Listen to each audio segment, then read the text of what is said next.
हाँ जी दोस्तों, क्लास 10वीं वालिਆਂ ਦਾ ਹੈਗਾ ਹੁਣ ਕੱਲ ਪ੍ਰੀ ਬੋਰਡ ਦਾ ਪੇਪਰ ਸਮਾਜਿਕ ਸਿੱਖਿਆ ਦਾ ਯਾਨੀ ਕਿ SST ਦਾ। ਠੀਕ ਹੈ ਜੀ। ਤਾਂ ਦੋਸਤੋ ਇਹ ਜਿਹੜਾ ਹੈਗਾ ਕੁਐਸਚਨ ਪੇਪਰ ਪੰਜਾਬ ਸਕੂਲ ਸਿੱਖਿਆ ਬੋਰਡ ਨੇ ਆਪਣੀ ਵੈਬਸਾਈਟ ਤੇ ਜਾਰੀ ਕੀਤਾ ਹੋਇਆ ਵਾ, ਪੰਜਾਬ ਐਜੂਕੇਅਰ ਐਪ ਤੇ ਵੀ ਹੈ ਇਹ। ਠੀਕ ਹੈ ਜੀ। ਤੇ ਇਸੇ ਨੂੰ ਹੀ ਅਸੀਂ ਸੋਲਵ ਕਰਕੇ ਤੁਹਾਡੇ ਸਾਹਮਣੇ ਸੋਲੂਸ਼ਨ ਲੈ ਕੇ ਆ ਰਹੇ ਹਾਂ। ਕਾफ़ी ज़्यादा इंपॉर्टेंट क्वेश्चन आंसर ने समाजिक सिक्ख्या ਦੇ ਇਹ। ਤਾਂ 80 ਨੰਬਰ ਦਾ ਪੇਪਰ ਆਉਣਾ ਵਾ, ਤੁਹਾਨੂੰ 3 ਘੰਟੇ ਦਾ ਸਮਾਂ ਮਿਲੇਗਾ।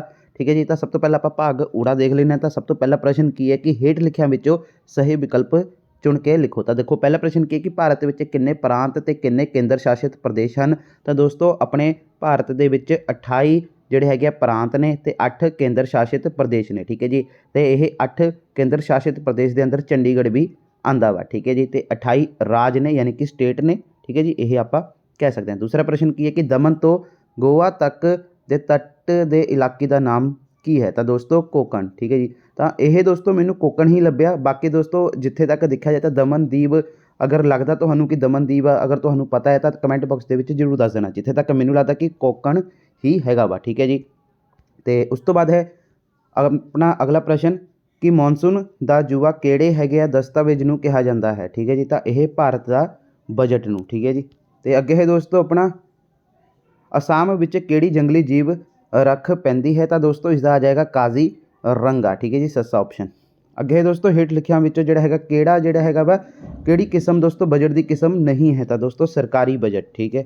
ਅੱਗੇ ਹੈ ਦੋਸਤੋ ਕਿ ਬਈ ਤੁਹਾਡਾ ਕਿਹੜੀ ਕਿਰਿਆ ਸਰਵਜਨਕ ਵਿਤਰਣ ਪ੍ਰਣਾਲੀ ਦਾ ਅੰਗ ਨਹੀਂ ਹੈ। ਠੀਕ ਹੈ ਜੀ। ਤਾਂ ਇਹ ਜਿਹੜਾ ਹੈਗਾ ਆਨਸਰ ਸਾਨੂੰ ਇਸਦਾ ਨਹੀਂ ਮਿਲਿਆ। तो दोस्तों इस क्वेश्चन का आंसर जिमें कि तुसीं देख सकते हो कि सानू टिक नहीं मिलिया। ठीक है जी। अगर तुहानू इसका आंसर पता है कि बई कि किहड़ी किरिया सर्वजनक वितरण प्रणाली का अंग नहीं है। बफर स्टॉक, उपभोक्ता संगठन, ठीक है जी, उचित मुल दुकाना, न्यूनतम कीमतां ते खरीद। ठीक है जी। इसका राइट आंसर अगर तुहानू पता है तो कमेंट बॉक्स के विच जरूर दस देना। अगे है दोस्तों किहड़ा नाम पंजाब का जिहड़ा प्राचीन नाम नहीं है। तो दोस्तों देखो जिहड़ा हैगा पंजाब का नाम दोस्तों जिहड़ा हैगा पैटा पोटामिया भी सीगा, सप्त सिंधु भी सीगा ते पंचनंद भी सीगा, बट दोस्तों सुलेमान जिहड़ा सी नहीं सीगा। अगे दोस्तों अपना हेठ लिखिया विचों किहड़ा कारज गुरु नानक पातशाह ने नहीं किया। तो दोस्तों उन्होंने खेतीबाड़ी की सीगी, मੱਝਾਂ ਗਾਵਾਂ भी चराइया सन, नौकरी भी की सी, पर व्यापार नहीं किया सी। अगे दोस्तों अपना अगला प्रश्न मतलब इसका आंसर यह बनेगा व्यापार। अगे दोस्तों किहड़ी जंग का संबंध बाबा बंदा सिंह बहादुर नाल है। तो दोस्तों यदा हैगा वा अपना जिवें कि तुसीं देख सकते हो, हाँ जी, लोहगढ़ की लड़ाई। ठीक है जी। लोहगढ़ का युद्ध जो कि इसका राइट आंसर होएगा ये वाला टिक जिमें कि तुसीं देख सकते हो कि थोड़ा जिहा इधर नूं चल गया, ये वाला टिक इत्थे जाना वा। ठीक है जी। यानी कि लोहगढ़ की युद्ध इसका राइट आंसर हो जाएगा। अगे दोस्तों नामधारी कूका लहर के आगू कौन सन। तो दोस्तों बाबा राम सिंह जी, जिमें कि तुसीं जानते हो इन्हां दा नाम भी हैगा बाबा राम सिंह कूका। ठीक है जी। तो अगला प्रश्न अपना की है, हाँ जी, तो देख सकते हो कि किहड़े आगू भारत के प्रधानमंत्री रहे हैं। तो दोस्तों इसका आ जाएगा डॉक्टर जाकिर हुसैन। ठीक है। अगे है दोस्तों अपना किहड़ी सियासी पार्टी खेतरी सियासी दल है जिमें कि सारे जाने तुसीं जानते हो श्रोमणी अकाली दल। ठीक है। जिसके प्रधान सुखबीर सिंह बादल हैं। अगे है दोस्तों अपना भाग आड़ा। तो ये 12 मार्क्स की आनी है, एक नंबर के प्रश्न हैं जिमें कि सब तो पहला प्रश्न है कि भारत में दराड़ घाटियां कित्थे स्थित हैं। तो इसका आंसर असीं लभ्या होया है, देखते हैं दोस्तों इत्थे, सॉरी इत्थे स्क्रीन में कुछ हो गया सी, आपां पिछे वल नूं चलते हैं। तो दोस्तों इसका आंसर तुसीं देख सकते हो कि भारत में जिहड़ी हैगी ने दरार घाटियां, ठीक है, कित्थे स्थित हैं। तो भारत में दरार घाटियां दोस्तों प्रायद्वीपी पठार में पाईयां जांदियां हन। तो इस तो बाद अपना अगला प्रश्न देख लेना दोस्तों। अगला प्रश्न की है अपना कि बई लिंग अनुपात तो तुहाडा की भाव है। तो दोस्तों इसका आंसर भी देख लेने। लिंग अनुपात तो तुहाडा की भाव है। तो देख सकते हो कि लिंग अनुपात तो भाव प्रति 1000 मर्दां ते औरतां की संख्या तो है। ठीक है जी। तो अपना अगला प्रश्न की है कि अबरक का प्रयोग किहड़े उद्योग विच हुंदा है। ठीक है जी। तो इसका आंसर भी तुसीं देख सकते हो कि अबरक का प्रयोग, ठीक है जी, बिजली उद्योग विच कीता जांदा है। ठीक है जी। अगला प्रश्न की है कि हरी खाद की हुंदी है। तो इसका आंसर भी देख लेने आ। तो हरी खाद दोस्तों जिहड़ी हैगी आ ओह रुੱਖਾਂ पौदिਆਂ ਦੇ पत्तिਆਂ ਦੇ गलन सड़न तो जिहड़ी हैगी बनती है अते मिट्टी की जिहड़ी हैगी आ मिट्टी की उपजाऊ शक्ति नूं वधाउंदी है। अगला प्रश्न की है दोस्तों। अगला प्रश्न है कि बई लघु उद्योगों का कोई एक समस्या लिखो। ठीक है जी। तो इसका आंसर देख सकते हो दोस्तों लघु उद्योगों का एक समस्या की हैगी वित्त की समस्या। तो दोस्तों इसका आंसर तुसीं देख सकते हो कि वित्त की समस्या जिहड़ी हैगी आ लघु उद्योगों नूं आउंदी है। ठीक है जी। तो उस तो बाद है अपना कि भारत के जिहड़े हैगे केंद्रीय बैंक का नाम लिखो। ठीक है जी। तो भारत के केंद्रीय बैंक का नाम जिवें कि तुहानूं सारे जाणे नूं पता ही होना की है RBI यानी कि भारतीय reserve bank of India English के विच कहंदे हन। ठीक है जी। तो उस तो बाद अपना अगला प्रश्न की है ਤਾਂ ਅਗਲਾ ਪ੍ਰਸ਼ਨ ਦੇਖ ਸਕਦੇ ਹੋ ਦੋਸਤੋ ਕਿ ਪਟਿਆਲਾ ਦੇ ਰਿਆਸਤ ਵਿੱਚ ਪ੍ਰਜਾ ਮੰਡਲ ਦਾ ਲਹਿਰ ਦਾ ਆਗੂ ਕੌਣ ਸੀ। ਠੀਕ ਹੈ ਜੀ, ਪਟਿਆਲਾ ਰਿਆਸਤ ਵਿੱਚ। ਤਾਂ ਦੋਸਤੋ ਇਸ ਦਾ ਆਨਸਰ ਤੁਸੀਂ ਦੇਖ ਸਕਦੇ ਹੋ ਕਿ ਪਟਿਆਲਾ ਰਿਆਸਤ ਵਿੱਚ ਪ੍ਰਜਾ ਮੰਡਲ ਲਹਿਰ ਦਾ ਆਗੂ ਕੌਣ ਸੀ। ਤਾਂ ਦੋਸਤੋ ਉਹ ਸੀਗਾ ਸਰਦਾਰ ਸੇਵਾ ਸਿੰਘ ਠੀਕਰੀਵਾਲਾ। ਠੀਕ ਹੈ ਜੀ, ਪੰਜਾਬ ਦੀ ਪ੍ਰਜਾ ਮੰਡਲ ਲਹਿਰ ਦੇ ਅਸਲ ਨਾਇਕ ਸਨ। ਠੀਕ ਹੈ ਜੀ। ਉਸ ਤੋਂ ਬਾਅਦ ਆਪਣਾ ਅਗਲਾ ਪ੍ਰਸ਼ਨ ਹੈਗਾ ਕਿ ਤ੍ਰੈਪੱਖੀ ਸੰਧੀ ਕਿਹੜੇ ਹੈਗੇ ਆ ਜਿਹੜੇ ਸਨ ਵਿੱਚ ਹੋਈ ਸੀਗੀ ਤ੍ਰੈਪੱਖੀ ਸੰਧੀ। ਠੀਕ ਹੈ ਜੀ, ਤਾਂ ਤ੍ਰੈਪੱਖੀ ਸੰਧੀ ਤੁਸੀਂ ਦੇਖ ਸਕਦੇ ਹੋ ਕਿ 26 ਜੂਨ 1838 ਈਸਵੀ ਵਿੱਚ ਮਹਾਰਾਜਾ ਰਣਜੀਤ ਸਿੰਘ ਅਤੇ ਅੰਗਰੇਜ਼ਾਂ ਅਤੇ ਸ਼ਾਹ ਸੁਜਾ ਵਿਚਕਾਰ ਹੋਈ ਸੀ। ਠੀਕ ਹੈ ਜੀ। ਤੇ ਉਸ ਤੋਂ ਬਾਅਦ ਹੈ ਆਪਣਾ ਅਗਲਾ ਪ੍ਰਸ਼ਨ ਕਿ ਸ਼ੁਕਰਚਰੀਆ ਮਿਸਲ ਦਾ ਜਿਹੜਾ ਹੈਗਾ ਮੋਢੀ ਕੌਣ ਸੀ। ਠੀਕ ਹੈ ਜੀ, ਤਾਂ ਦੇਖ ਸਕਦੇ ਹੋ ਸ਼ੁਕਰਚਰੀਆ ਜਿਹੜਾ ਹੈਗਾ ਸ਼ੁਕਰਚਾਰਿਆ ਮਿਸਲ ਦਾ ਜਿਹੜਾ ਹੈਗਾ ਸੰਸਥਾਪਕ ਜਾਂ ਫਿਰ ਜਿਹੜਾ ਹੈਗਾ ਫਾਊਂਡਰ ਇੰਗਲਿਸ਼ ਦੇ ਵਿੱਚ ਕਹਾਂਗੇ ਜਾਂ ਫਿਰ ਮੋਢੀ ਦੋਸਤੋ ਉਹ ਸੀਗਾ ਚੌਧਰੀ ਚੜਤ ਸਿੰਘ, ਜੋ ਕਿ ਦੋਸਤੋ ਆਹ ਕੌਣ ਸੀਗੇ ਚੌਧਰੀ ਚੜਤ ਸਿੰਘ, ਜਿੱਥੇ ਤੱਕ ਮੈਨੂੰ ਲੱਗਦਾ ਇਹ ਗ੍ਰੈਂਡਫਾਦਰ ਸੀਗੇ ਮਹਾਰਾਜਾ ਰਣਜੀਤ ਸਿੰਘ ਦੇ। ਅਗਲਾ ਪ੍ਰਸ਼ਨ ਦੇਖ ਲੈਂਦੇ ਹਾਂ ਦੋਸਤੋ ਹੁਣ, ਤਾਂ ਇਹ ਹੋ ਗਿਆ। ਅੱਗੇ ਦੋਸਤੋ ਆਪਣਾ ਕਿ ਅੰਮ੍ਰਿਤਸਰ ਮਿਸਲ ਦਾ ਅੰਮ੍ਰਿਤਸਰ ਸ਼ਹਿਰ ਦੀ ਨੀਂਹ ਕਿਸ ਨੇ ਰੱਖੀ ਸੀ। ਤਾਂ ਇਹ ਤਾਂ ਦੋਸਤੋ ਸਾਰਿਆਂ ਨੂੰ ਹੀ ਪਤਾ ਹੋਣਾ ਕਿ ਗੁਰੂ ਰਾਮਦਾਸ ਜੀ ਨੇ ਜਿਹੜੇ ਹੈਗੇ ਪਏ ਉਹ ਅੰਮ੍ਰਿਤਸਰ ਸ਼ਹਿਰ ਦੀ ਉਹਨਾਂ ਨੇ ਨੀਂਹ ਰੱਖੀ ਸੀ। ਅੱਗੇ ਦੋਸਤੋ ਸੰਯੁਕਤ ਰਾਸ਼ਟਰ ਸੰਘ ਕਦੋਂ ਹੋਂਦ ਵਿੱਚ ਆਇਆ ਜਾਂ ਫਿਰ ਉਸ ਦੀ ਸਥਾਪਨਾ ਕਦੋਂ ਹੋਈ। ਤਾਂ ਇਸ ਦਾ ਆਨਸਰ ਦੇਖ ਸਕਦੇ ਹੋ ਤੁਸੀਂ। ਤਾਂ ਦੋਸਤੋ ਇਸ ਦਾ ਆਨਸਰ ਤੁਸੀਂ ਦੇਖ ਸਕਦੇ ਹੋ ਕਿ ਸੰਯੁਕਤ ਰਾਸ਼ਟਰ ਦੀ ਸਥਾਪਨਾ ਕਦੋਂ ਹੋਈ। ਤਾਂ ਦੋਸਤੋ 24 ਅਕਤੂਬਰ 1945 ਵਿੱਚ ਜਿਹੜੀ ਹੈਗੀ ਆ ਹੋਈ। ਠੀਕ ਹੈ ਜੀ। ਅੱਗੇ ਦੋਸਤੋ ਭਾਰਤ ਦੇ ਮੌਜੂਦਾ ਰਾਸ਼ਟਰਪਤੀ ਕੌਣ ਹਨ। ਤਾਂ ਇਹ ਤਾਂ ਦੋਸਤੋ ਬੱਚੇ ਨੂੰ ਪਤਾ ਹੋਣਾ ਕਿ ਹੁਣ ਦੇ ਰਾਸ਼ਟਰਪਤੀ ਕੌਣ ਨੇ। ਜਿਨ੍ਹਾਂ ਨੂੰ ਨਹੀਂ ਪਤਾ ਤਾਂ ਦੋਸਤੋ ਤਾਂ ਉਹਨਾਂ ਨੂੰ ਦੱਸ ਦਈਏ ਕਿ ਹਾਲ ਹੀ ਵਿੱਚ ਭਾਰਤ ਦਾ ਰਾਸ਼ਟਰਪਤੀ ਕੌਣ ਹੈ। ਤਾਂ ਦੋਸਤੋ ਦੇਖ ਸਕਦੇ ਹੋ ਕਿ ਭਾਰਤ ਦੇ ਰਾਸ਼ਟਰਪਤੀ ਜਿਹੜਾ ਹੈਗੇ ਆ ਮੌਜੂਦਾ ਉਹ ਹੈਗੇ ਦੋਸਤੋ ਮੈਡਮ ਦ੍ਰੋਪਦੀ ਮੁਰਮੂ। ਠੀਕ ਹੈ ਜੀ। ਤਾਂ ਆਹ ਦੇਖ ਸਕਦੇ ਹੋ ਕਿ ਇੰਡੀਆ ਪ੍ਰੈਜ਼ੀਡੈਂਟ ਦ੍ਰੋਪਦੀ ਮੁਰਮੂ, ਜੋ ਕਿ ਆਹ ਹਜੇ ਹੀ 2022 ਦੇ ਵਿੱਚ ਬਣੇ ਸਨ। ਠੀਕ ਹੈ ਜੀ। ਅਤੇ ਉਸ ਤੋਂ ਬਾਅਦ ਹੁਣ ਆਪਣਾ ਅਗਲਾ ਪ੍ਰਸ਼ਨ ਦੇਖ ਲੈਂਦੇ ਹਾਂ ਕਿ ਕੀ ਹੈ। ਹਾਂਜੀ, ਹੁਣ ਭਾਗ ਈੜੀ ਹੈ। ਠੀਕ ਹੈ ਜੀ। ਤਾਂ ਹੇਠ ਦਿੱਤੇ ਆ ਸਾਰੇ ਲਾਜ਼ਮੀ ਪ੍ਰਸ਼ਨ ਹਨ, ਜਿਵੇਂ ਕਿ ਦੇਖ ਲੈਂਦੇ ਹਾਂ ਆਪਾਂ। ਤਾਂ ਪਹਿਲਾ ਪ੍ਰਸ਼ਨ ਕੀ ਹੈ ਕਿ ਵਿਦੇਸ਼ੀ ਪੌਦਿਆਂ ਤੋਂ ਸਾਨੂੰ ਕੀ ਨੁਕਸਾਨ ਹੋ ਸਕਦੇ ਹਨ। ਠੀਕ ਹੈ ਜੀ। ਤਾਂ ਇਸ ਦਾ ਆਨਸਰ ਤੁਸੀਂ ਦੇਖ ਸਕਦੇ ਹੋ ਕਿ ਵਿਦੇਸ਼ੀ ਪੌਦਿਆਂ ਤੋਂ ਸਾਨੂੰ ਜਿਹੜੇ ਹੈਗੇ ਆ ਕਿਹੜੇ ਨੁਕਸਾਨ ਹੋ ਸਕਦੇ ਨੇ। ਇਹ ਨੁਕਸਾਨ ਜਿਹੜੇ ਹੈਗੇ ਹੇਠ ਲਿਖੇ ਨੁਕਸਾਨ ਹੋ ਸਕਦੇ ਹਨ, ਜਿਵੇਂ ਕਿ ਸਾਡੀ ਸਥਾਨਕ ਲਾਭਕਾਰੀ ਨੂੰ ਖਤਮ ਕਰਨ ਵਿੱਚ ਸਾਡਾ ਬਹੁਤ ਸਾਰਾ ਪੈਸਾ ਖਰਚ ਹੋਵੇਗਾ। ਠੀਕ ਹੈ ਜੀ। ਤਾਂ ਸੌਰੀ ਦੋਸਤੋ, ਸਭ ਤੋਂ ਪਹਿਲਾਂ ਲਾਭਕਾਰੀ ਇੱਥੇ ਪਹਿਲਾ ਪੁਆਇੰਟ ਗਲਤ ਹੋ ਗਿਆ। ਆਪਾਂ ਇਹ ਸ਼ੁਰੂ ਤੋਂ ਕਰਦੇ ਹਾਂ ਇੱਥੇ ਕਿ ਬਈ ਦੇਖੋ ਵਿਦੇਸ਼ੀ ਪੌਦਿਆਂ ਤੋਂ ਸਾਨੂੰ ਹੇਠ ਲਿਖੇ ਨੁਕਸਾਨ ਹੋ ਸਕਦੇ ਹਨ। ਤਾਂ ਦੇਖੋ ਸਭ ਤੋਂ ਪਹਿਲਾਂ ਕੀ ਹੈ ਕਿ ਸਾਡੀ ਸਥਾਨਕ ਲਾਭਕਾਰੀ ਬਨਸਪਤੀ ਬਰਬਾਦ ਹੋ ਸਕਦੀ ਹੈ। ਵਿਦੇਸ਼ੀ ਬਨਸਪਤੀ ਨੂੰ ਖਤਮ ਕਰਨ ਵਿੱਚ ਸਾਡਾ ਜਿਹੜਾ ਹੈਗਾ ਬਹੁਤ ਸਾਰਾ ਪੈਸਾ ਖਰਚ ਹੋਵੇਗਾ। ਵਿਦੇਸ਼ੀ ਬਨਸਪਤੀ ਨਾਲ ਸਾਹ ਅਤੇ ਚਮੜੀ ਸੰਬੰਧੀ ਖਤਰਨਾਕ ਰੋਗ ਫੈਲ ਸਕਦੇ ਹਨ। ਸਾਡੇ ਜਲ ਭੰਡਾਰ ਵਿਦੇਸ਼ੀ ਬਨਸਪਤੀ ਨਾਲ ਜਿਹੜੇ ਹੈਗੇ ਦੂਸ਼ਿਤ ਹੋ ਸਕਦੇ ਹਨ। ਸਾਡੀ ਉਪਯੋਗੀ ਭੂਮੀ ਘੱਟ ਹੋ ਸਕਦੀ ਹੈ। ਠੀਕ ਹੈ ਜੀ। ਅਤੇ ਆਪਣਾ ਚਰਾਂਦਾ ਵਿੱਚ ਕਮੀ ਆ ਸਕਦੀ ਹੈ ਅਤੇ ਵਣ ਖੇਤਰ ਬਰਬਾਦ ਹੋ ਸਕਦੇ ਹਨ। ਠੀਕ ਹੈ ਜੀ। ਅਤੇ ਅਗਲਾ ਪ੍ਰਸ਼ਨ ਕੀ ਹੈ। ਤਾਂ ਅਗਲਾ ਪ੍ਰਸ਼ਨ ਹੈ ਦੋਸਤੋ ਤਟਵਰਤੀ ਮੈਦਾਨਾਂ ਦੀ ਸਮੁੱਚੇ ਭਾਰਤ ਨੂੰ ਕੀ ਦੇਣ ਹੈ। ਤਾਂ ਦੋਸਤੋ ਇਸ ਦਾ ਆਨਸਰ ਵੀ ਦੇਖ ਲੈਂਦੇ ਹਾਂ ਕਿ ਤਟਵਰਤੀ ਮੈਦਾਨਾਂ ਦੀ ਸਮੁੱਚੇ ਦੇਸ਼ ਨੂੰ ਕੀ ਦੇਣ ਹੈ। ਤਾਂ ਦੇਖੋ ਦੋਸਤੋ ਤੱਟੀ ਮੈਦਾਨ ਵਧੀਆ ਕਿਸਮ ਦੇ ਚੌਲ, ਖਜੂਰ, ਨਾਰੀਅਲ, ਮਸਾਲੇ, ਅਦਰਕ, ਲੌਂਗ, ਇਲਾਇਚੀ ਆਦਿ ਲਈ ਪ੍ਰਸਿੱਧ ਹਨ। ਇਹ ਮੈਦਾਨ ਅੰਤਰਰਾਸ਼ਟਰੀ ਵਪਾਰ ਲਈ ਮੋਹਰੀ ਹਨ। ਇਹਨਾਂ ਮੈਦਾਨਾਂ 'ਤੇ ਪੂਰੇ ਦੇਸ਼ ਵਿੱਚ ਵਧੀਆ ਕਿਸਮ ਦੀਆਂ ਸਮੁੰਦਰੀ ਮੱਛੀਆਂ ਭੇਜੀਆਂ ਜਾਂਦੀਆਂ ਹਨ। ਤੱਟੀ ਮੈਦਾਨ ਵਿੱਚ ਸਥਿਤ ਗੋਆ, ਤਾਮਿਲਨਾਡੂ ਅਤੇ ਮੁੰਬਈ ਅਤੇ ਸਮੁੰਦਰੀ ਬੀਚ ਸੈਲਾਨੀਆਂ ਲਈ ਦੋਸਤੋ ਖਿੱਚ ਦਾ ਜਿਹੜਾ ਹੈਗਾ ਕੇਂਦਰ ਹੈ। ਦੇਸ਼ ਵਿੱਚ ਵਰਤਿਆ ਜਾਣ ਵਾਲਾ ਨਮਕ ਲੂਣ ਪੱਛਮੀ ਤੱਟੀ ਮੈਦਾਨਾਂ ਵਿੱਚ ਤਿਆਰ ਕੀਤਾ ਜਾਂਦਾ ਹੈ। ਠੀਕ ਹੈ ਜੀ। ਅਤੇ ਅਗਲਾ ਪ੍ਰਸ਼ਨ ਕੀ ਹੈ। ਹਾਂਜੀ, ਤਾਂ ਅਗਲਾ ਪ੍ਰਸ਼ਨ ਹੈ ਦੋਸਤੋ ਭਾਰਤੀ ਅਰਥ ਵਿਵਸਥਾ ਵਿੱਚ ਖੇਤੀ ਦਾ ਕੀ ਮਹੱਤਵ ਹੈ, ਬਿਆਨ ਕਰੋ। ਤਾਂ ਇਹ ਵੀ ਦੇਖ ਲੈਂਦੇ ਆਨਸਰ ਕਿ ਭਾਰਤੀ ਅਰਥ ਵਿਵਸਥਾ ਵਿੱਚ ਖੇਤੀ ਦਾ ਮਹੱਤਵ ਬਿਆਨ ਕਰੋ। ਤਾਂ ਦੇਖੋ ਦੋਸਤੋ ਰੁਜ਼ਗਾਰ ਦਾ ਮੁੱਖ ਸਰੋਤ ਆ। ਠੀਕ ਹੈ ਜੀ, ਖੇਤੀ। ਤਾਂ ਦੇਖ ਸਕਦੇ ਹੋ ਦੋਸਤੋ ਇਸ ਧੰਦੇ ਵਿੱਚ ਭਾਰਤ ਦੀ ਕੁੱਲ ਜਨਸੰਖਿਆ ਦਾ 50.2% ਭਾਗ ਪ੍ਰਤੱਖ ਰੂਪ ਵਿੱਚ ਲੱਗਿਆ ਹੋਇਆ ਹੈ। ਕਿਹਦੇ ਵਿੱਚ? ਖੇਤੀ ਦੇ ਵਿੱਚ। ਇਸ ਲਈ ਖੇਤੀ ਭਾਰਤੀਆਂ ਦੇ ਰੁਜ਼ਗਾਰ ਦਾ ਮੁੱਖ ਸਾਧਨ ਹੈ। ਰਾਸ਼ਟਰੀ ਆਮਦਨ ਵਿੱਚ ਖੇਤੀ ਦਾ ਯੋਗਦਾਨ। ਠੀਕ ਹੈ ਜੀ। ਤਾਂ ਦੇਖ ਸਕਦੇ ਹੋ ਦੋਸਤੋ ਕਿ ਖੇਤੀ ਰਾਸ਼ਟਰੀ ਆਮਦਨ ਵਿੱਚ ਇੱਕ ਵੱਡਾ ਭਾਗ ਪ੍ਰਦਾਨ ਕਰਦੀ ਹੈ। ਰਾਸ਼ਟਰੀ ਆਮਦਨ ਦਾ ਲਗਭਗ 13.9% ਭਾਗ ਖੇਤੀ ਤੋਂ ਹੀ ਪ੍ਰਾਪਤ ਹੁੰਦਾ ਹੈ। ਰੁਜ਼ਗਾਰ ਦਾ ਸਾਧਨ ਭਾਰਤੀ ਖੇਤੀ ਭਾਰਤ ਦੀ ਮਜ਼ਦੂਰ ਸੰਖਿਆ ਦੇ ਸਭ ਤੋਂ ਵੱਧ ਭਾਗ ਨੂੰ ਜਿਹੜਾ ਹੈਗਾ ਰੁਜ਼ਗਾਰ ਪ੍ਰਦਾਨ ਕਰਦੀ। ਠੀਕ ਹੈ ਜੀ, ਕਰਦੀ ਹੈ ਅਤੇ ਕਰਦੀ ਰਹੇਗੀ। ਉਦਯੋਗਾਂ ਦਾ ਜਿਹੜਾ ਹੈਗਾ ਵਾ ਯੋਗਦਾਨ। ਤਾਂ ਦੇਖੋ ਭਾਰਤ ਦੇ ਕਈ ਉਦਯੋਗ ਕੱਚੇ ਮਾਲ ਲਈ ਖੇਤੀ ਦੇ ਉੱਪਰ ਹੀ ਆਧਾਰਿਤ ਹਨ, ਜਿਵੇਂ ਕਿ ਸੂਤੀ ਕੱਪੜਾ, ਪਟਸਨ, ਅੱਗੇ ਦੋਸਤੋ ਖੰਡ, ਤੇਲਾਂ ਵਾਲੇ ਬੀਜ ਅਤੇ ਆਪਣਾ ਦੋਸਤੋ ਹੱਥ ਖੰਡੀ ਬਨਸਪਤੀ ਘਿਓ ਆਦਿ ਸਾਰੇ ਉਦਯੋਗ ਖੇਤੀ ਉੱਤੇ ਹੀ ਤਾਂ ਆਧਾਰਿਤ ਹਨ। ਅੱਗੇ ਦੋਸਤੋ ਆਪਣਾ ਅੰਤਰਰਾਸ਼ਟਰੀ ਵਪਾਰ ਵਿੱਚ ਯੋਗਦਾਨ। ਤਾਂ ਦੇਖੋ ਦੋਸਤੋ ਅੰਤਰਰਾਸ਼ਟਰੀ ਦੇ ਵਿੱਚ ਵੀ ਦੋਸਤੋ ਬਹੁਤ ਹੀ ਜ਼ਿਆਦਾ ਇੰਪੋਰਟੈਂਟ ਹੈ। ਭਾਰਤ ਆਪਣੇ ਕੁੱਲ ਨਿਰਯਾਤ ਦਾ ਪ੍ਰਤੱਖ ਅਤੇ ਸਪਸ਼ਟ ਰੂਪ ਵਿੱਚ 18% ਭਾਗ ਖੇਤੀ ਉਪਜਾਂ ਤੋਂ ਬਣੇ ਪਦਾਰਥਾਂ ਦੇ ਰੂਪ ਵਿੱਚ ਨਿਰਯਾਤ यानी कि दोस्तों एक्सपोर्ट करता है। ठीक है जी। काफ़ी चाह ਜਿਹੜੇ ਹੈਗੇ ਦੋਸਤੋ कॉफ़ी हो गया, चाह हो गया ਤੇ फल तंबाकू आलू सब्जियां मसाले चौल ਇਹ कपाह ਜਿਹੇ ਜਿਹੜੇ ਕਈ ਖੇਤੀ ਉਤਪਾਦ ਭਾਰਤ ਦੀਆਂ ਜਿਹੜੀਆਂ ਹੈਗੀਆਂ ਨੇ ਮੁੱਖ ਨਿਰਯਾਤ ਮਦਾਂ ਹਨ। ਆਵਾਜਾਈ ਅਤੇ ਸਾਧਨਾਂ ਦਾ ਵਿਕਾਸ ਤਾਂ ਦੇਖੋ ਦੋਸਤੋ ਰੇਲਾਂ ਸੜਕਾਂ यातायात ਸਭ ਤੋਂ ਵੱਧ ਮਾਲ ਜਿਹੜਾ ਹੈਗਾ ਖੇਤੀ ਦਾ ਹੀ ਜਿਹੜਾ ਹੈਗਾ ਢੋਇਆ ਜਾਂਦਾ ਹੈ। ਠੀਕ ਹੈ ਜੀ। ਇਸ ਤਰ੍ਹਾਂ ਇਹ ਆਵਾਜਾਈ ਦੇ ਸੇਵਾਵਾਂ ਦਾ ਵਿਕਾਸ ਕਰਦੀਆਂ ਹਨ। ਠੀਕ ਹੈ। ਤੇ ਇਸ ਤੋਂ ਬਾਅਦ ਹੁਣ ਆਪਣਾ ਅਗਲਾ ਪ੍ਰਸ਼ਨ ਹੈ ਕਿ ਬਈ ਨਿਵੇਸ਼ ਕੀ ਹੈ, ਇਸ ਦੇ ਨਿਰਧਾਰਿਤ ਤੱਤ ਕਿਹੜੇ ਕਿਹੜੇ ਹਨ। ਠੀਕ ਹੈ ਜੀ। ਤਾਂ ਨਿਵੇਸ਼ ਕੀ ਹੈ ਬੱਚੇ ਨੂੰ ਪਤਾ ਹੋਣਾ ਇਹ। ਤਾਂ ਦੇਖੋ ਦੋਸਤੋ ਹਾਂਜੀ, ਤਾਂ ਨਿਵੇਸ਼ ਦੀ ਪਰਿਭਾਸ਼ਾ ਦੇ ਹੋਇਆ ਫਿਰ ਨਿਵੇਸ਼ ਕੀ ਹੈ। ਤਾਂ ਦੇਖੋ ਦੋਸਤੋ ਅਰਥ ਸ਼ਾਸਤਰ ਵਿੱਚ ਪੂੰਜੀ ਵਿੱਚ ਕੀਤੇ ਜਾਣ ਵਾਲੇ ਵਾਧੇ ਨੂੰ ਨਿਵੇਸ਼ ਕਿਹਾ ਜਾਂਦਾ ਹੈ।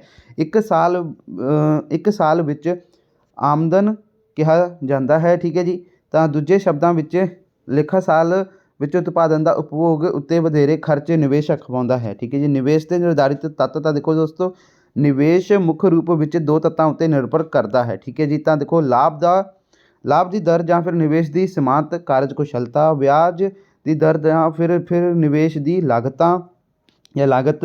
ਇੱਕ ਸਮਝਦਾਰ ਉਦਮੀ ਤਾਂ ਹੀ ਦੋਸਤੋ ਨਿਵੇਸ਼ ਕਰੇਗਾ ਜੇ ਉਹ ਪੂੰਜੀ ਦੀ ਕਾਰਜਕੁਸ਼ਲਤਾ ਵਿਆਜ ਦਰ ਤੋਂ ਵੱਧ ਜਿਹੜਾ ਹੈਗਾ ਵੈ ਹੋਵੇ। ਇਸ ਤੋਂ ਉਲਟ ਜੇ ਵਿਆਜ ਦੀ ਦਰ ਪੂੰਜੀ ਦੀ ਸੀਮਾਂਤ ਕਾਰਜਕੁਸ਼ਲਤਾ ਤੋਂ ਵੱਧ ਲੱਗਦੀ ਹੈ ਤਾਂ ਨਿਵੇਸ਼ ਕਰਨ ਦਾ ਪ੍ਰੇਰਣਾ ਨਹੀਂ ਰਹੇਗੀ। ਤਾਂ ਅਗਲਾ ਪ੍ਰਸ਼ਨ ਦੇਖ ਲੈਣਾ ਦੋਸਤੋ ਆਪਣਾ। ਹਾਂਜੀ, ਅਗਲਾ ਪ੍ਰਸ਼ਨ ਕੀ ਹੈ ਕਿ ਗੁਰੂ ਅਰਜਨ ਦੇਵ ਜੀ ਦੇ ਸ਼ਹੀਦੀ 'ਤੇ ਇੱਕ ਨੋਟ ਲਿਖੋ। ਤਾਂ ਦੇਖਦੇ ਹਾਂ ਇਸ ਦਾ ਆਨਸਰ ਕੀ ਹੈ। ਤਾਂ ਗੁਰੂ ਅਰਜਨ ਦੇਵ ਜੀ ਦੀ ਸ਼ਹੀਦੀ 'ਤੇ ਨੋਟ ਲਿਖੋ। ਤਾਂ ਮੁਗਲ ਬਾਦਸ਼ਾਹ ਅਕਬਰ ਅਤੇ ਗੁਰੂ ਅੰਗਦ ਅਰਜਨ ਦੇਵ ਜੀ ਦੇ ਨਾਲ ਬਹੁਤ ਚੰਗੇ ਸੰਬੰਧ ਸਨ, ਪਰੰਤੂ ਅਕਬਰ ਦੀ ਜਿਹੜੀ ਹੈਗੀ ਆ ਮੌਤ ਤੋਂ ਬਾਅਦ ਜਹਾਂਗੀਰ ਨੇ ਸਹਿਣਸ਼ੀਲਤਾ ਦੀ ਨੀਤੀ ਨੂੰ ਛੱਡ ਦਿੱਤਾ। ਉਹ ਉਸ ਮੌਕੇ ਦੀ ਭਾਲ ਵਿੱਚ ਰਹਿਣ ਲੱਗਿਆ ਜਦੋਂ ਉਹ ਸਿੱਖ ਧਰਮ 'ਤੇ ਕਰਾਰੀ ਸੱਟ ਮਾਰ ਸਕੇ। ਇਸ ਦੌਰਾਨ ਜਹਾਂਗੀਰ ਦੇ ਪੁੱਤਰ ਖੁਸਰੋ ਨੇ ਜਿਹੜਾ ਹੈਗਾ ਉਸ ਦੇ ਵਿਰੁੱਧ ਬਗਾਵਤ ਕਰ ਦਿੱਤੀ। ਖੁਸਰੋ ਹਾਰ ਕੇ ਗੁਰੂ ਅਰਜਨ ਦੇਵ ਜੀ ਕੋਲ ਆਇਆ। ਗੁਰੂ ਜਿਹੜੇ ਹੈਗੇ ਆ ਠੀਕ ਹੈ ਜੀ, ਗੁਰੂ ਜੀ ਨੇ ਉਸ ਨੂੰ ਆਸ਼ੀਰਵਾਦ ਦਿੱਤਾ। ਇਸ ਕਸੂਰ ਵਿੱਚ ਜਹਾਂਗੀਰ ਨੇ ਗੁਰੂ ਅਰਜਨ ਦੇਵ ਜੀ ਉੱਤੇ ਜਿਹੜਾ ਹੈਗਾ 2 ਲੱਖ ਰੁਪਏ ਦਾ ਜੁਰਮਾਨਾ ਲਗਾ ਦਿੱਤਾ, ਪਰੰਤੂ ਗੁਰੂ ਜੀ ਨੇ ਜੁਰਮਾਨਾ ਦੇਣ ਤੋਂ ਇਨਕਾਰ ਕਰ ਦਿੱਤਾ। ਇਸ ਲਈ ਉਹਨਾਂ ਨੂੰ ਕੈਦ ਕਰ ਲਿਆ ਗਿਆ ਅਤੇ ਕਈ ਤਸੀਹੇ ਦੇ ਕੇ ਜਿਹੜਾ ਹੈਗਾ ਸ਼ਹੀਦ ਤਾਂ ਉਹਨਾਂ ਨੂੰ ਜਿਹੜਾ ਹੈਗਾ ਵਾ ਕੀ ਕਰ ਦਿੱਤਾ ਗਿਆ, ਸ਼ਹੀਦ ਕਰ ਦਿੱਤਾ ਗਿਆ। ਠੀਕ ਹੈ ਜੀ। ਅਤੇ ਅੱਗੇ ਹੈ ਗੁਰੂ ਅਰਜਨ ਦੇਵ ਜੀ ਦੀ ਸ਼ਹੀਦੀ ਨਾਲ ਦੋਸਤੋ ਸਿੱਖ ਭੜਕ ਉੱਠੇ। ਉਹ ਸਮਝ ਗਏ ਕਿ ਉਹਨਾਂ ਨੂੰ ਹੁਣ ਆਪਣੇ ਧਰਮ ਦੀ ਰੱਖਿਆ ਲਈ ਹਥਿਆਰ ਧਾਰਨ ਕਰਨੇ ਪੈਣਗੇ। ਠੀਕ ਹੈ ਜੀ। ਅਤੇ ਹੁਣ ਅਗਲਾ ਪ੍ਰਸ਼ਨ ਕੀ ਹੈ।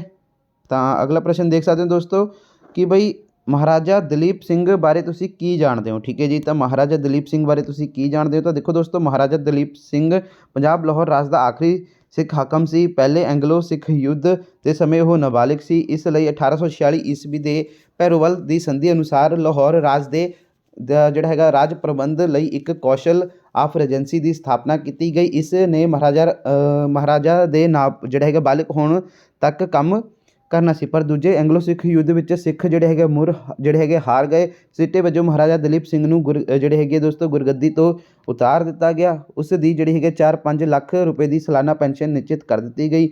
ਪੰਜਾਬ ਅੰਗਰੇਜ਼ੀ ਸਾਮਰਾਜ ਦਾ ਅੰਗ ਬਣ ਗਿਆ। ਠੀਕ ਹੈ ਜੀ। ਅਤੇ ਉਸ ਤੋਂ ਬਾਅਦ ਹੈ ਆਪਣਾ ਅਗਲਾ ਪ੍ਰਸ਼ਨ ਕਿ ਮੰਤਰੀ ਮੰਡਲ ਦੇ 4 ਕਾਰਜਾਂ ਦੀ ਵਿਆਖਿਆ ਕਰੋ। ਤਾਂ ਦੇਖਦੇ ਹਾਂ ਇਸ ਦਾ ਆਨਸਰ ਕੀ ਹੈ ਮੰਤਰੀ ਮੰਡਲ ਦੀ। ਤਾਂ ਦੋਸਤੋ ਇਸਦਾ ਹੈ ਕਿ ਮੰਤਰੀ ਮੰਡਲ ਦੇ 4 ਕਾਰਜਾਂ ਦੀ ਵਿਆਖਿਆ ਕਰੋ। ਤਾਂ ਦੇਖੋ ਮੰਤਰੀ ਮੰਡਲ ਰਾਜ ਦੇ 4 ਕਾਰਜਾਂ ਦਾ ਵਰਣਨ ਇਸ ਤਰ੍ਹਾਂ ਹੈ। ਅਤੇ ਨੀਤੀ ਨਿਰਮਾਣ ਰਾਜ ਦੇ ਮੰਤਰੀ ਮੰਡਲ ਦਾ ਮੁੱਖ ਜਿਹੜਾ ਹੈਗਾ ਵਾ ਕਰਤੱਵ ਰਾਜ ਦੇ ਲੋਕਾਂ ਦੀਆਂ ਮੁਸ਼ਕਲਾਂ ਨੂੰ ਹੱਲ ਕਰਨਾ ਹੁੰਦਾ ਹੈ। ਇਸ ਦੇ ਲਈ ਉਹ ਆਰਥਿਕ, ਸਮਾਜਿਕ, ਉਦਯੋਗਿਕ ਅਤੇ ਖੇਤੀਬਾੜੀ ਸੰਬੰਧੀ ਨੀਤੀ ਤਿਆਰ ਕਰਦਾ ਹੈ। ਪ੍ਰਸ਼ਾਸਨ ਹਰੇਕ ਮੰਤਰੀ ਰਾਜ ਦੇ ਕਿਸੇ ਵਿਭਾਗ ਦਾ ਮੁਖੀ ਹੁੰਦਾ ਹੈ। ਉਹ ਵਿਭਾਗ ਵਿੱਚ ਕੰਮ ਕਰਨ ਵਾਲੇ ਕਰਮਚਾਰੀਆਂ ਦੀ ਸਹਾਇਤਾ ਨਾਲ ਆਪਣੇ ਵਿਭਾਗ ਦੀ ਜਿਹੜਾ ਹੈਗਾ ਪ੍ਰਸ਼ਾਸਨ ਚਲਾਉਂਦਾ ਹੈ। ਵਿਧਾਨਿਕ ਸ਼ਕਤੀਆਂ ਰਾਜ ਵਿਧਾਨ ਮੰਡਲ ਵਿੱਚ ਬਹੁਤ ਬਿੱਲ ਮੰਤਰੀਆਂ ਵੱਲੋਂ ਜਿਹੜੇ ਹੈਗੇ ਪੇਸ਼ ਕੀਤੇ ਜਾਂਦੇ ਹਨ। ਮੰਤਰੀ ਪਰਿਸ਼ਦ ਦੀ ਇੱਛਾ ਦੇ ਵਿਰੁੱਧ ਕੋਈ ਬਿੱਲ ਪਾਸ ਨਹੀਂ ਹੋ ਸਕਦਾ। ਰਾਜ ਵਿਧਾਨ ਮੰਡਲ ਦੀ ਬੈਠਕਾਂ ਰਾਜਪਾਲ ਮੰਤਰੀ ਜਿਹੜਾ ਹੈਗਾ ਜਿਹੜੇ ਮੰਡਲ ਦੀ ਸਲਾਹ ਨਾਲ ਹੀ ਜਿਹੜਾ ਹੈਗਾ ਬੁਲਾਉਂਦਾ ਹੈ। ਮੰਤਰੀ ਮੰਡਲ ਦੀ ਸਲਾਹ ਨਾਲ ਹੀ ਉਹ ਵਿਧਾਨ ਸਭਾ ਨੂੰ ਭੰਗ ਕਰਦਾ ਹੈ ਅਤੇ ਅਧਿਆਦੇਸ਼ ਜਿਹੜਾ ਹੈਗਾ ਜਾਰੀ ਕਰਦਾ ਹੈ। ਵਿੱਤੀ ਸ਼ਕਤੀਆਂ ਰਾਜ ਦਾ ਜਿਹੜਾ ਹੈਗਾ ਸਾਲਾਨਾ ਬਜਟ ਜਿਹੜਾ ਹੈਗਾ ਵਾ ਦੋਸਤੋ ਮੰਤਰੀ ਮੰਡਲ ਹੀ ਤਿਆਰ ਕਰਦਾ ਹੈ। ਵਿੱਤ ਮੰਤਰੀ ਇਸ ਨੂੰ ਵਿਧਾਨ ਮੰਡਲ ਵਿੱਚ ਪੇਸ਼ ਕਰਦਾ ਹੈ। ਮੰਤਰੀ ਮੰਡਲ ਹੀ ਨਿਰਣੈ ਕਰਦਾ ਹੈ ਕਿ ਕਿਹੜੇ ਨਵੇਂ ਕਰ ਲਾਏ ਜਾਣ ਅਤੇ ਕਿਹੜੇ ਕਰਾਂ ਨੂੰ ਘਟਾਇਆ ਜਾਵੇ ਜਾਂ ਫਿਰ ਵਧਾਇਆ ਜਾਵੇ।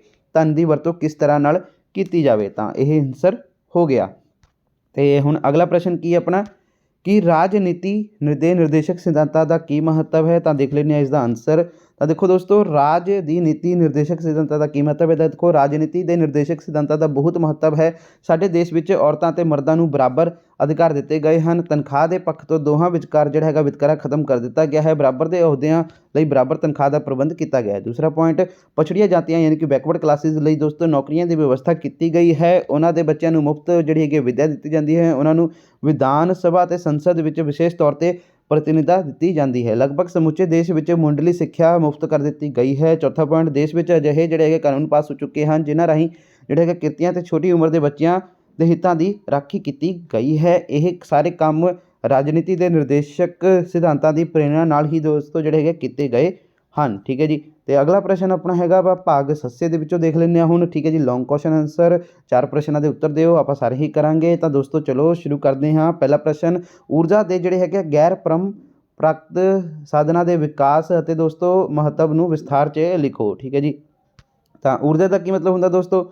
ਊਰਜਾ ਮਤਲਬ ਜਾਂ ਦੋਸਤੋ ਸ਼ਕਤੀ ਵੀ ਹੋ ਸਕਦਾ ਵਾ। ਠੀਕ ਹੈ, ਸ਼ਕਤੀ ਕਹਿ ਲਓ ਚਾਹੇ ਊਰਜਾ ਕਹਿ ਲਓ, ਇੱਕ ਹੀ ਗੱਲ ਆ। ਤਾਂ ਦੇਖੋ ਸ਼ਕਤੀ ਦੇ ਜਿਹੜੇ ਹੈਗੇ ਗੈਰ ਪਰੰਪਰਾਗਤ ਸਾਧਨਾਂ ਦੇ ਵਿਕਾਸ ਦਾ ਅਤੇ ਮਹੱਤਵ ਦਾ ਵਿਸਥਾਰ ਵਿੱਚ ਲਿਖੋ। ਠੀਕ ਹੈ ਜੀ। ਉਹੀ ਪ੍ਰਸ਼ਨ ਹੈ ਸੇਮ। ਤਾਂ ਦੇਖੋ ਦੋਸਤੋ ਊਰਜਾ ਜਾਂ ਫਿਰ ਸ਼ਕਤੀ ਦੇ ਦੋਸਤੋ ਗੈਰ ਜਿਹੜੇ ਹੈਗੇ ਦੋਸਤੋ ਆਪਣੇ ਪਰੰਪਰਾਗਤ ਸਾਧਨਾਂ ਦੇ ਵਿੱਚ ਦੋਸਤੋ ਸੌਰ ਸ਼ਕਤੀ, ਪੌਣ ਸ਼ਕਤੀ, ਜਵਾਰੀ ਸ਼ਕਤੀ, ਤੂ ਤਾਪੀ ਸ਼ਕਤੀ, ਠੀਕ ਹੈ ਜੀ, ਅਤੇ ਜੈਵ ਪਦਾਰਥਾਂ ਤੋਂ ਪ੍ਰਾਪਤ ਸ਼ਕਤੀ ਜਿਹੜੀ ਹੈਗੀ ਸ਼ਾਮਿਲ ਹੈ। ਵਿਕਾਸ ਸ਼ਕਤੀ ਦੇ ਗੈਰ ਪਰੰਪਰਾਗਤ ਸਰੋਤਾਂ ਦਾ ਪ੍ਰਯੋਗ ਨੂੰ ਵਧਾਉਣ ਉੱਤੇ ਦੋਸਤੋ ਹਾਲ ਹੀ ਦੇ ਸਾਲਾਂ ਵਿੱਚ ਜਿਹੜਾ ਹੈਗਾ ਬਹੁਤ ਜ਼ਿਆਦਾ ਜ਼ੋਰ ਦਿੱਤਾ ਜਾ ਰਿਹਾ ਹੈ। ਇਸ ਸ਼ਕਤੀ ਦਾ ਜਿਹੜਾ ਹੈਗਾ ਦੋਸਤੋ ਰੁੱਖ ਲਗਾਉਣਾ, ਵਾਤਾਵਰਣ ਸੁਧਾਰ, ਸ਼ਕਤੀ ਸੰਭਾਲ, ਰੁਜ਼ਗਾਰ ਵਾਧੇ, ਸਿਹਤ ਅਤੇ ਸਫਾਈ ਸੁਧਾਰ, ਸਮਾਜਿਕ ਕਲਿਆਣ, ਖੇਤਾਂ ਵਿੱਚ ਸਿੰਜਾਈ, ਜੈਵਿਕ ਖਾਦ ਉਤਪਾਦਨ ਆਦਿ ਖੇਤਰਾਂ ਵਿੱਚ ਵਿਸ਼ੇਸ਼ ਯੋਗਦਾਨ ਹੈ। ਠੀਕ ਹੈ ਜੀ। ਅਤੇ ਇਸ ਤੋਂ ਬਾਅਦ ਦੋਸਤੋ ਮਾਰਚ 1981 ਵਿੱਚ ਕੇਂਦਰ ਸਰਕਾਰ ਨੇ ਇੱਕ ਜਿਹੜਾ ਹੈਗਾ ਵਾ ਉੱਚ ਅਧਿਕਾਰੀ ਪ੍ਰਾਪਤ ਆਯੋਗ ਦੀ ਸਥਾਪਨਾ ਕੀਤੀ ਤਾਂ ਜੋ ਵਾਧੂ ਸ਼ਕਤੀ ਸਰੋਤਾਂ ਤੋਂ ਪਤਾ ਲਗਾਇਆ ਜਾ ਸਕੇ। 1982 ਵਿੱਚ ਗੈਰ ਪਰੰਪਰਾਗਤ ਸਾਧਨਾਂ ਦਾ ਵਿਭਾਗ ਸ਼ਕਤੀ ਮੰਤਰਾਲਾ ਵਿੱਚ ਜਿਹੜਾ ਹੈਗਾ ਕਾਇਮ ਕੀਤਾ ਗਿਆ। ਹੁਣ ਜਿਹੜੇ ਹੈਗੇ ਦੋਸਤੋ ਗੈਰ ਪਰੰਪਰਾਗਤ ਸ਼ਕਤੀਆਂ ਸਰੋਤਾਂ ਦੇ ਲਈ ਦੋਸਤੋ ਵੱਖਰਾ ਇੱਕ ਮੰਤਰਾਲਾ ਕਾਇਮ ਕਰ ਦਿੱਤਾ ਗਿਆ ਹੈ। ਰਾਜ ਸਰਕਾਰਾਂ ਨੇ ਆਪਣਾ ਜਿਹੜਾ ਹੈਗਾ ਰਾਜਾਂ ਵਿੱਚ ਗੈਰ ਪਰੰਪਰਾਗਤ ਸ਼ਕਤੀਆਂ ਦਾ ਸਾਧਨਾਂ ਦੇ ਲਈ ਦੋਸਤੋ ਵੱਖਰੀ ਏਜੰਸੀ ਕਾਇਮ ਕੀਤੀ ਹੈ। ਸਥਾਨਕ ਲੋਕਾਂ ਦੀ ਭਾਈਵਾਲੀ ਨਾਲ ਸਥਾਨਿਕ ਪੱਧਰ ਉੱਤੇ ਦੋਸਤੋ ਖਾਣਾ ਪਕਾਉਣਾ, ਗੈਸ ਲਘੂ ਸਿੰਜਾਈ ਯੋਜਨਾ, ਪੀਣ ਦਾ ਖਾਣ ਦਾ, ਠੀਕ ਹੈ ਜੀ, ਪੀਣ ਦਾ ਖਾਣਾ, ਠੀਕ ਹੈ ਜੀ, ਪੀਣ ਦਾ ਪਾਣੀ, ਸੌਰੀ ਖਾਣੀ ਨਹੀਂ, ਪੀਣ ਦਾ ਪਾਣੀ ਅਤੇ ਸੜਕਾਂ ਉੱਤੇ ਰੋਸ਼ਨੀ ਦੇ ਪ੍ਰਬੰਧ ਦੇ ਕੰਮ ਨੂੰ ਬੜਾਵਾ ਦਿੱਤਾ, ਠੀਕ ਹੈ ਜੀ, ਜਾ ਰਿਹਾ ਹੈ। ਪੌਣ ਸ਼ਕਤੀ ਨਾਲ ਦੋਸਤੋ ਜਿਹੜਾ ਹੈਗਾ ਪੇਂਡੂ ਖੇਤਰਾਂ ਵਿੱਚ ਜਿਹੜੀ ਹੈਗੀ ਸਿੰਜਾਈ ਦਾ ਪ੍ਰਬੰਧ ਵਿੱਚ ਮਦਦ ਮਿਲੀ ਹੈ। ਕਈ ਥਾਵਾਂ ਉੱਤੇ ਜਿਹੜਾ ਹੈਗਾ ਦੋਸਤੋ ਪੌਣ ਕੇਂਦਰ ਕੰਮ ਕਰ ਰਹੇ ਹਨ। ਇੱਥੇ ਜਿਹੜਾ ਹੈਗਾ ਪੈਦਾ ਹੋਈ ਬਿਜਲੀ ਦੀ ਜਿਹੜੀ ਹੈਗੇ ਗ੍ਰਿਡ ਪ੍ਰਣਾਲੀ ਵਿੱਚ ਸ਼ਾਮਿਲ ਕਰ ਲਿਆ ਗਿਆ ਹੈ। ਭਾਰਤ ਵਿੱਚ ਜਿਹੜੀ ਹੈਗੇ ਤੂ ਤਾਪੀ ਸ਼ਕਤੀ, ਹਾਂਜੀ ਭੂ ਤਾਪੀ ਜੀ ਕੀ ਲਿਖਿਆ ਇੱਥੇ ਦੇਖ ਸਕਦੇ ਹੋ, ਮਿਸਿੰਗ ਆ ਥੋੜ੍ਹਾ ਜਿਹਾ, ਦਾ ਦੋਸਤੋ ਅਜੇ ਤੱਕ ਪੂਰੀ ਤਰ੍ਹਾਂ ਜਿਹੜਾ ਹੈਗਾ ਵਿਕਾਸ ਨਹੀਂ ਕੀਤਾ ਜਾ ਸਕਿਆ ਹੈ। ਹਿਮਾਚਲ ਵਿੱਚ ਦੋਸਤੋ ਮਣੀਕਰਨ ਵਿਖੇ ਠੀਕ ਹੈ ਸਥਿਤ ਗਰਮ ਜਲ ਸਰੋਤਾਂ ਤੋਂ ਸ਼ਕਤੀ ਉਤਪਾਦਨ ਦੇ ਯਤਨ ਕੀਤੇ ਜਾ ਰਹੇ ਹਨ। ਮਹੱਤਵ ਤਾਂ ਦੇਖੋ ਦੋਸਤੋ ਕੀ ਹੈ ਕਿ ਸ਼ਕਤੀ ਸਾਧਨਾਂ ਦੇ ਰੂਪ ਵਿੱਚ ਜਿਹੜਾ ਹੈਗਾ ਇਹਨਾਂ ਦੀ ਵਰਤੋਂ ਬਹੁਤ ਹੀ ਪੁਰਾਣੀ ਹੈ। ਜਲ ਆਵਾਜਾਈ ਵਿੱਚ ਪੌਣ ਸ਼ਕਤੀ ਜਿਹੜਾ ਹੈਗਾ ਦੋਸਤੋ ਕੀ ਹੈ, ਪੌਣ ਸ਼ਕਤੀ ਤੇ ਵਹਿੰਦੇ ਪਾਣੀ ਦੀ ਵਰਤੋਂ ਹੁੰਦੀ ਸੀ। ਦੂਸਰਾ ਪੁਆਇੰਟ, ਆਟਾ ਪੀਹਣ ਦੇ ਲਈ ਦੋਸਤੋ ਵੀ ਪੌਣ ਚੱਕੀਆਂ ਚਲਾਈਆਂ ਜਾਂਦੀਆਂ ਹਨ। ਪੀਹਣ ਦੇ ਲਈ ਦੋਸਤੋ ਜਿਵੇਂ ਆਟਾ ਪੀਸਣ ਲਈ, ਠੀਕ ਹੈ ਜੀ। ਤਾਂ ਪਾਣੀ ਖਿੱਚਣ ਦੇ ਲਈ ਵੀ ਦੋਸਤੋ ਪੌਣ ਚੱਕੀਆਂ ਦੀ ਵਰਤੋਂ ਹੁੰਦੀ ਸੀ। ਅਤੇ ਅੱਜ ਦੇ ਯੁੱਗ ਵਿੱਚ ਦੋਸਤੋ ਇਹਨਾਂ ਦੀਆਂ ਕੁਝ ਵਿਸ਼ੇਸ਼ਤਾਵਾਂ ਅਤੇ ਜਿਹੜੀ ਹੈਗੀ ਦੋਸਤੋ ਆਪਣੀ ਪਰੰਪਰਾਗਤ, ਠੀਕ ਹੈ ਜੀ, ਪਰੰਪਰਾਗਤ ਦੇ ਸਾਧਨਾਂ ਦੀ ਦੋਸਤੋ ਕੁਝ ਘਾਟ ਦੇ ਕਾਰਨ ਇਹਨਾਂ ਦਾ ਮਹੱਤਵ ਦਿਨੋਂ ਦਿਨ ਜਿਹੜਾ ਹੈਗਾ ਵੱਧਦਾ ਜਾ ਰਿਹਾ ਹੈ। ਠੀਕ ਹੈ ਜੀ। ਤਾਂ ਇਹਨਾਂ ਸਾਧਨਾਂ ਦਾ ਇਹ ਵਿਸ਼ੇਸ਼ਤਾ ਹੈ ਕਿ ਇਹ ਸਾਰੇ ਸਾਧਨ ਜਾਂ ਫਿਰ ਜਿਹੜੇ ਹੈਗੇ ਨਵਿਆਉਣਯੋਗ ਹਨ, ਠੀਕ ਹੈ ਜੀ, ਤਾਂ ਫਿਰ ਜਾਂ ਅਨੰਤ ਹਨ। ਇਹ ਸਾਧਨ ਦੋਸਤੋ ਜਿਹੜੇ ਹੈਗੇ ਘੱਟ ਖਰਚੀਲੇ ਵੀ ਹਨ। ਤਾਂ ਦੋਸਤੋ ਹੁਣ ਅਗਲਾ ਪ੍ਰਸ਼ਨ ਦੇਖ ਲੈਂਦੇ ਹਾਂ ਕੀ ਹੈ। ਤਾਂ ਅਗਲਾ ਪ੍ਰਸ਼ਨ ਹੈ ਦੋਸਤੋ ਕਿ ਬਈ ਭਾਰਤ ਵਿੱਚ ਜਿਹੜਾ ਹੈਗਾ ਗਰਮੀਆਂ ਅਤੇ ਸਰਦੀਆਂ ਦੀਆਂ ਰੁੱਤਾਂ ਦੀ ਤੁਲਨਾ ਕਰੋ। ਤਾਂ ਦੋਸਤੋ ਇਸ ਦਾ ਆਨਸਰ ਵੀ ਦੇਖ ਲੈਂਦੇ ਹਾਂ। ਤਾਂ ਆ ਰਿਹਾ ਦੋਸਤੋ ਸਰਦ ਦੇ ਮੌਸਮ ਦੀ ਰੁੱਤ। ਤਾਂ ਦੇਖੋ ਦੋਸਤੋ ਤਾਪਮਾਨ, ਕਿਉਂਕਿ ਇਸ ਰੁੱਤ ਵਿੱਚ ਜਿਹੜਾ ਹੈਗਾ ਵਾ ਆਪਣਾ ਸਰਦੀ ਮੌਸਮ ਦੇ ਵਿੱਚ ਸੂਰਜ ਦੱਖਣੀ ਅੱਧੇ ਗੋਲੇ ਵਿੱਚ ਜਿਹੜਾ ਹੈਗਾ ਮਕਰ ਰੇਖਾ 'ਤੇ ਜਿਹੜਾ ਸਿੱਧਾ ਚਮਕ ਰਿਹਾ ਹੁੰਦਾ ਹੈ। ਇਸ ਕਰਕੇ ਭਾਰਤ ਦੇ ਦੱਖਣੀ ਭਾਗਾਂ ਤੋਂ ਜਿਹੜਾ ਹੈਗਾ ਉੱਤਰ ਵੱਲ ਜਾਂਦੀਆਂ ਤਾਪਮਾਨ ਲਗਾਤਾਰ ਘਟਦਾ ਜਾਂਦਾ ਹੈ। ਹਵਾ ਦਾ ਦਬਾਅ ਸਾਰੇ ਉੱਤਰੀ ਭਾਰਤ ਵਿੱਚ ਜਿਹੜਾ ਹੈਗਾ ਤਾਪਮਾਨ ਦੇ ਘਟਣ ਨਾਲ ਹੀ ਦੋਸਤੋ ਜਿਹੜਾ ਹੈਗਾ ਵੱਧ ਹਾਈ ਪ੍ਰੈਸ਼ਰ ਦਾ ਜਿਹੜਾ ਹੈਗਾ ਖੇਤਰ ਪਾਇਆ ਜਾਂਦਾ ਹੈ।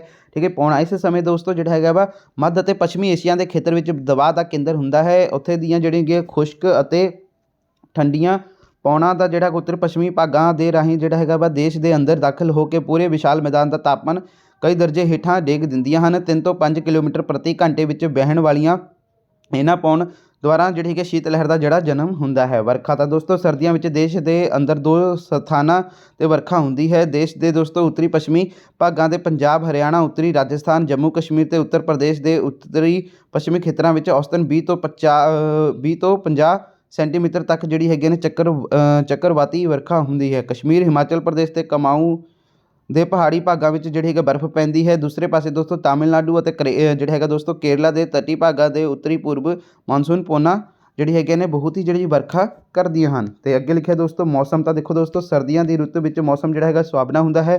ਠੀਕ ਹੈ ਜੀ, ਦਿਨ ਗਰਮ ਅਤੇ ਰਾਤਾਂ ਠੰਡੀਆਂ ਹੁੰਦੀਆਂ ਹਨ। ਕਦੇ ਕਦੇ ਰਾਤ ਨੂੰ ਵੀ ਜਿਹੜਾ ਹੈਗਾ ਤਾਪਮਾਨ ਜ਼ਿਆਦਾ ਕਰਕੇ ਦੋਸਤੋ ਸੰਘਣਾ ਕੋਹਰਾ ਵੀ ਪੈਂਦਾ ਹੈ। ਮੈਦਾਨੀ ਭਾਗਾਂ ਵਿੱਚ ਦੋਸਤੋ ਸ਼ੀਤ ਲਹਿਰ ਦੇ ਵਗਣ ਦੇ ਕਾਰਨ ਦੋਸਤੋ ਜਿਹੜੀ ਹੈਗੀ ਹੈ ਦੋਸਤੋ ਫਰੋਸਟ ਪੈ ਜਾਂਦਾ ਹੈ ਜਾਂ ਤੁਸ਼ਾਰ ਪੈ ਜਾਂਦੀ ਹੈ। ਤਾਂ ਦੇਖੋ ਦੋਸਤੋ ਹੁਣ ਇਸ ਤੋਂ ਬਾਅਦ ਕੀ ਹੈ, ਗਰਮ ਮੌਸਮ ਦੀ ਰੁੱਤ ਦੇਖੋ ਕਿਸ ਤਰ੍ਹਾਂ ਦੀ ਹੈ। ਤਾਂ ਤਾਪਮਾਨ ਤਾਂ ਭਾਰਤ ਵਿੱਚ ਜਿਹੜੀ ਹੈਗੀ ਗਰਮੀ ਦੀ ਰੁੱਤ ਸਭ ਤੋਂ ਵੱਧ ਜਿਹੜੀ ਹੈਗੀ ਲੰਬੀ ਹੁੰਦੀ ਹੈ। 21 ਮਾਰਚ ਤੋਂ ਬਾਅਦ ਹੀ ਦੋਸਤੋ ਦੇਸ਼ ਦੇ ਅੰਦਰੂਨੀ ਭਾਗਾਂ ਦਾ ਤਾਪਮਾਨ ਜਿਹੜਾ ਹੈਗਾ ਵਧਣ ਲੱਗਦਾ ਹੈ। ਦਿਨ ਦਾ ਦੋਸਤੋ ਵੱਧ ਤੋਂ ਵੱਧ ਤਾਪਮਾਨ ਮਾਰਚ ਵਿੱਚ ਜਿਹੜਾ ਹੈਗਾ ਨਾਗਪੁਰ ਵਿੱਚ ਜਿਹੜਾ ਹੈਗਾ 38 ਡਿਗਰੀ ਸੈਲਸੀਅਸ। ਠੀਕ ਹੈ ਦੋਸਤੋ, ਅਪ੍ਰੈਲ ਵਿੱਚ ਦੋਸਤੋ ਜਿਹੜਾ ਹੈਗਾ ਮੱਧ ਪ੍ਰਦੇਸ਼ ਵਿੱਚ 40 ਡਿਗਰੀ ਸੈਲਸੀਅਸ ਅਤੇ ਮਈ ਜੂਨ ਵਿੱਚ ਦੋਸਤੋ ਉੱਤਰੀ ਪੱਛਮੀ ਹਿੱਸਿਆਂ ਵਿੱਚ 45 ਡਿਗਰੀ ਸੈਲਸੀਅਸ ਤੋਂ ਵੀ ਜਿਹੜਾ ਹੈਗਾ ਵੱਧ ਜਾਂਦਾ ਹੈ। ਰਾਤ ਦੇ ਸਮੇਂ ਵਿੱਚ ਇਹ ਘੱਟ ਤੋਂ ਘੱਟ ਤਾਪਮਾਨ 21 ਡਿਗਰੀ ਸੈਲਸੀਅਸ ਤੋਂ 27 ਡਿਗਰੀ ਸੈਲਸੀਅਸ ਤੱਕ ਜਿਹੜਾ ਹੈਗਾ ਰਹਿੰਦਾ ਹੈ। ਦੱਖਣੀ ਭਾਗਾਂ ਦਾ ਜਿਹੜਾ ਹੈਗਾ ਔਸਤ ਤਾਪਮਾਨ ਵੀ ਦੋਸਤੋ ਸਮੁੰਦਰਾਂ ਦੀ ਨੇੜਤਾ ਕਰਕੇ ਸੁਹਾਵਣਾ ਠੀਕ ਹੈ ਜੀ ਜਿਹੜਾ ਹੈਗਾ ਵਾ 25 ਡਿਗਰੀ ਸੈਲਸੀਅਸ ਰਹਿੰਦਾ ਹੈ। ਹਵਾ ਦਾ ਦਬਾਅ ਠੀਕ ਹੈ ਜੀ, ਤਾਂ ਦੇਖੋ ਦੋਸਤੋ ਤਾਪਮਾਨ ਦੇ ਵਧਣ ਦੇ ਕਾਰਨ ਹਵਾ ਦੇ ਦਬਾਅ ਵਿੱਚ ਜਿਹੜਾ ਹੈਗਾ ਖੇਤਰ ਦੇਸ਼ ਦੇ ਉੱਤਰੀ ਭਾਗਾਂ ਵਿੱਚ ਜਿਹੜੇ ਹੈਗੇ ਵਾ ਵੱਲ ਵਧਣ ਲੱਗਦੇ ਹਨ। ਠੀਕ ਹੈ ਜੀ, ਮਈ ਅਤੇ ਜੂਨ ਵਿੱਚ ਦੇਸ਼ ਦੇ ਉੱਤਰੀ ਪੱਛਮੀ ਭਾਗਾਂ ਵਿੱਚ ਜਿਹੜਾ ਹੈਗਾ ਵਾ ਘੱਟ ਦਬਾਅ ਦਾ ਜਿਹੜਾ ਹੈਗਾ ਚੱਕਰ ਤੇਜ਼ ਹੋ ਜਾਂਦਾ ਹੈ। ਦੱਖਣੀ ਜੈਟ ਧਾਰਾ ਹਿਮਾਲਿਆ ਦੇ ਉੱਤਰ ਵੱਲ ਜਿਹੜਾ ਹੈਗਾ ਦੋਸਤੋ ਜਿਹੜੀ ਹੈਗੀ ਸਰਕ ਜਾਂਦੀ ਹੈ। ਤਰਤਾਲ ਦੀ ਦੋਸਤੋ ਜਿਹੜੀ ਹੈਗੀ ਉੱਪਰਲੀ ਹਵਾ ਵਿੱਚ ਵੀ ਜਿਹੜਾ ਹੈਗਾ ਘੱਟ ਦਬਾਅ ਦਾ ਚੱਕਰ ਪੈਦਾ ਹੋ ਜਾਂਦਾ ਹੈ। ਘੱਟ ਦਬਾਅ ਦੇ ਇਹ ਦੋਵੇਂ ਚੱਕਰ ਜਿਹੜੇ ਹੈਗੇ ਦੋਸਤੋ ਜੁੜ ਕੇ ਮਾਨਸੂਨ ਪੌਣਾ ਨੂੰ ਤੇਜ਼ੀ ਨਾਲ ਆਪਣੇ ਵੱਲ ਜਿਹੜੇ ਹੈਗੇ ਖਿੱਚਦੇ ਹਨ। ਅੱਗੇ ਦੋਸਤੋ ਆਪਣਾ ਕੀ ਪੌਣਾ ਤਾਂ ਦੇਖੋ ਦੋਸਤੋ ਦੇਸ਼ ਦੇ ਅੰਦਰ ਘੱਟ ਦਬਾਅ ਦੇ ਵਿਸ਼ਾਲ ਖੇਤਰ ਸਥਾਪਿਤ ਹੋ ਜਾਣ ਦੇ ਕਾਰਨ ਗਰਮ ਅਤੇ ਖੁਸ਼ਕ ਸਥਾਨਕ ਪੌਣਾ ਚੱਲਣ ਲੱਗਦੀਆਂ ਹਨ। ਇਸ ਕਾਰਨ ਦੋਸਤੋ ਕਈ ਵਾਰੀ ਤੇਜ਼ ਜਿਹੜੀ ਹੈਗੇ ਗਰਜਦਾਰ ਅਤੇ ਆਪਣੀ ਦੋਸਤੋ ਝੱਖੜਦਾਰ ਤੂਫਾਨ ਆਉਂਦੇ ਹਨ। ਬਾਅਦ ਦੁਪਹਿਰ ਧੂੜ ਭਰੀਆਂ ਹਨੇਰੀਆਂ ਚੱਲਦੀਆਂ ਹਨ। ਪੱਛਮੀ ਪੌਣਾ ਖੁਸ਼ਕ ਅਤੇ ਦੋਸਤੋ ਮਾਰੂਥਲੀ ਭਾਗਾਂ ਨੂੰ ਦੋਸਤੋ ਪਾਰ ਕਰਕੇ ਆਉਣ ਦੇ ਕਾਰਨ ਬਹੁਤ ਦੋਸਤੋ ਜਿਹੜੇ ਹੈਗੇ ਗਰਮ ਹੁੰਦੀਆਂ ਹਨ। ਇਹਨਾਂ ਨੂੰ ਸਥਾਨਕ ਭਾਸ਼ਾ ਵਿੱਚ ਜਿਹੜਾ ਹੈਗਾ ਲੂ ਕਿਹਾ ਜਾਂਦਾ ਹੈ। ਉੱਤਰੀ ਪੱਛਮੀ ਭਾਗਾਂ ਤੋਂ ਆ ਰਹੀ ਗਰਮ ਅਤੇ ਖੁਸ਼ਕ ਲੂ ਜਦੋਂ ਦੋਸਤੋ ਛੋਟਾ ਨਾਗਪੁਰ ਅਤੇ ਪਠਾਰ ਦੇ ਨੇੜੇ ਬੰਗਾਲ ਦੀ ਖਾੜੀ ਤੋਂ ਆ ਰਹੀ ਗਰਮ ਅਤੇ ਦੋਸਤੋ ਸਿੱਲੀ ਹਵਾ ਨਾਲ ਦੋਸਤੋ ਮੇਲ ਖਾਂਦੀ ਹੈ ਤਾਂ ਦੋਸਤੋ ਤੂਫਾਨੀ ਚੱਕਰਵਾਤਾਂ ਦੀ ਜਿਹੜੀ ਉਤਪਤੀ ਹੁੰਦੀ ਹੈ।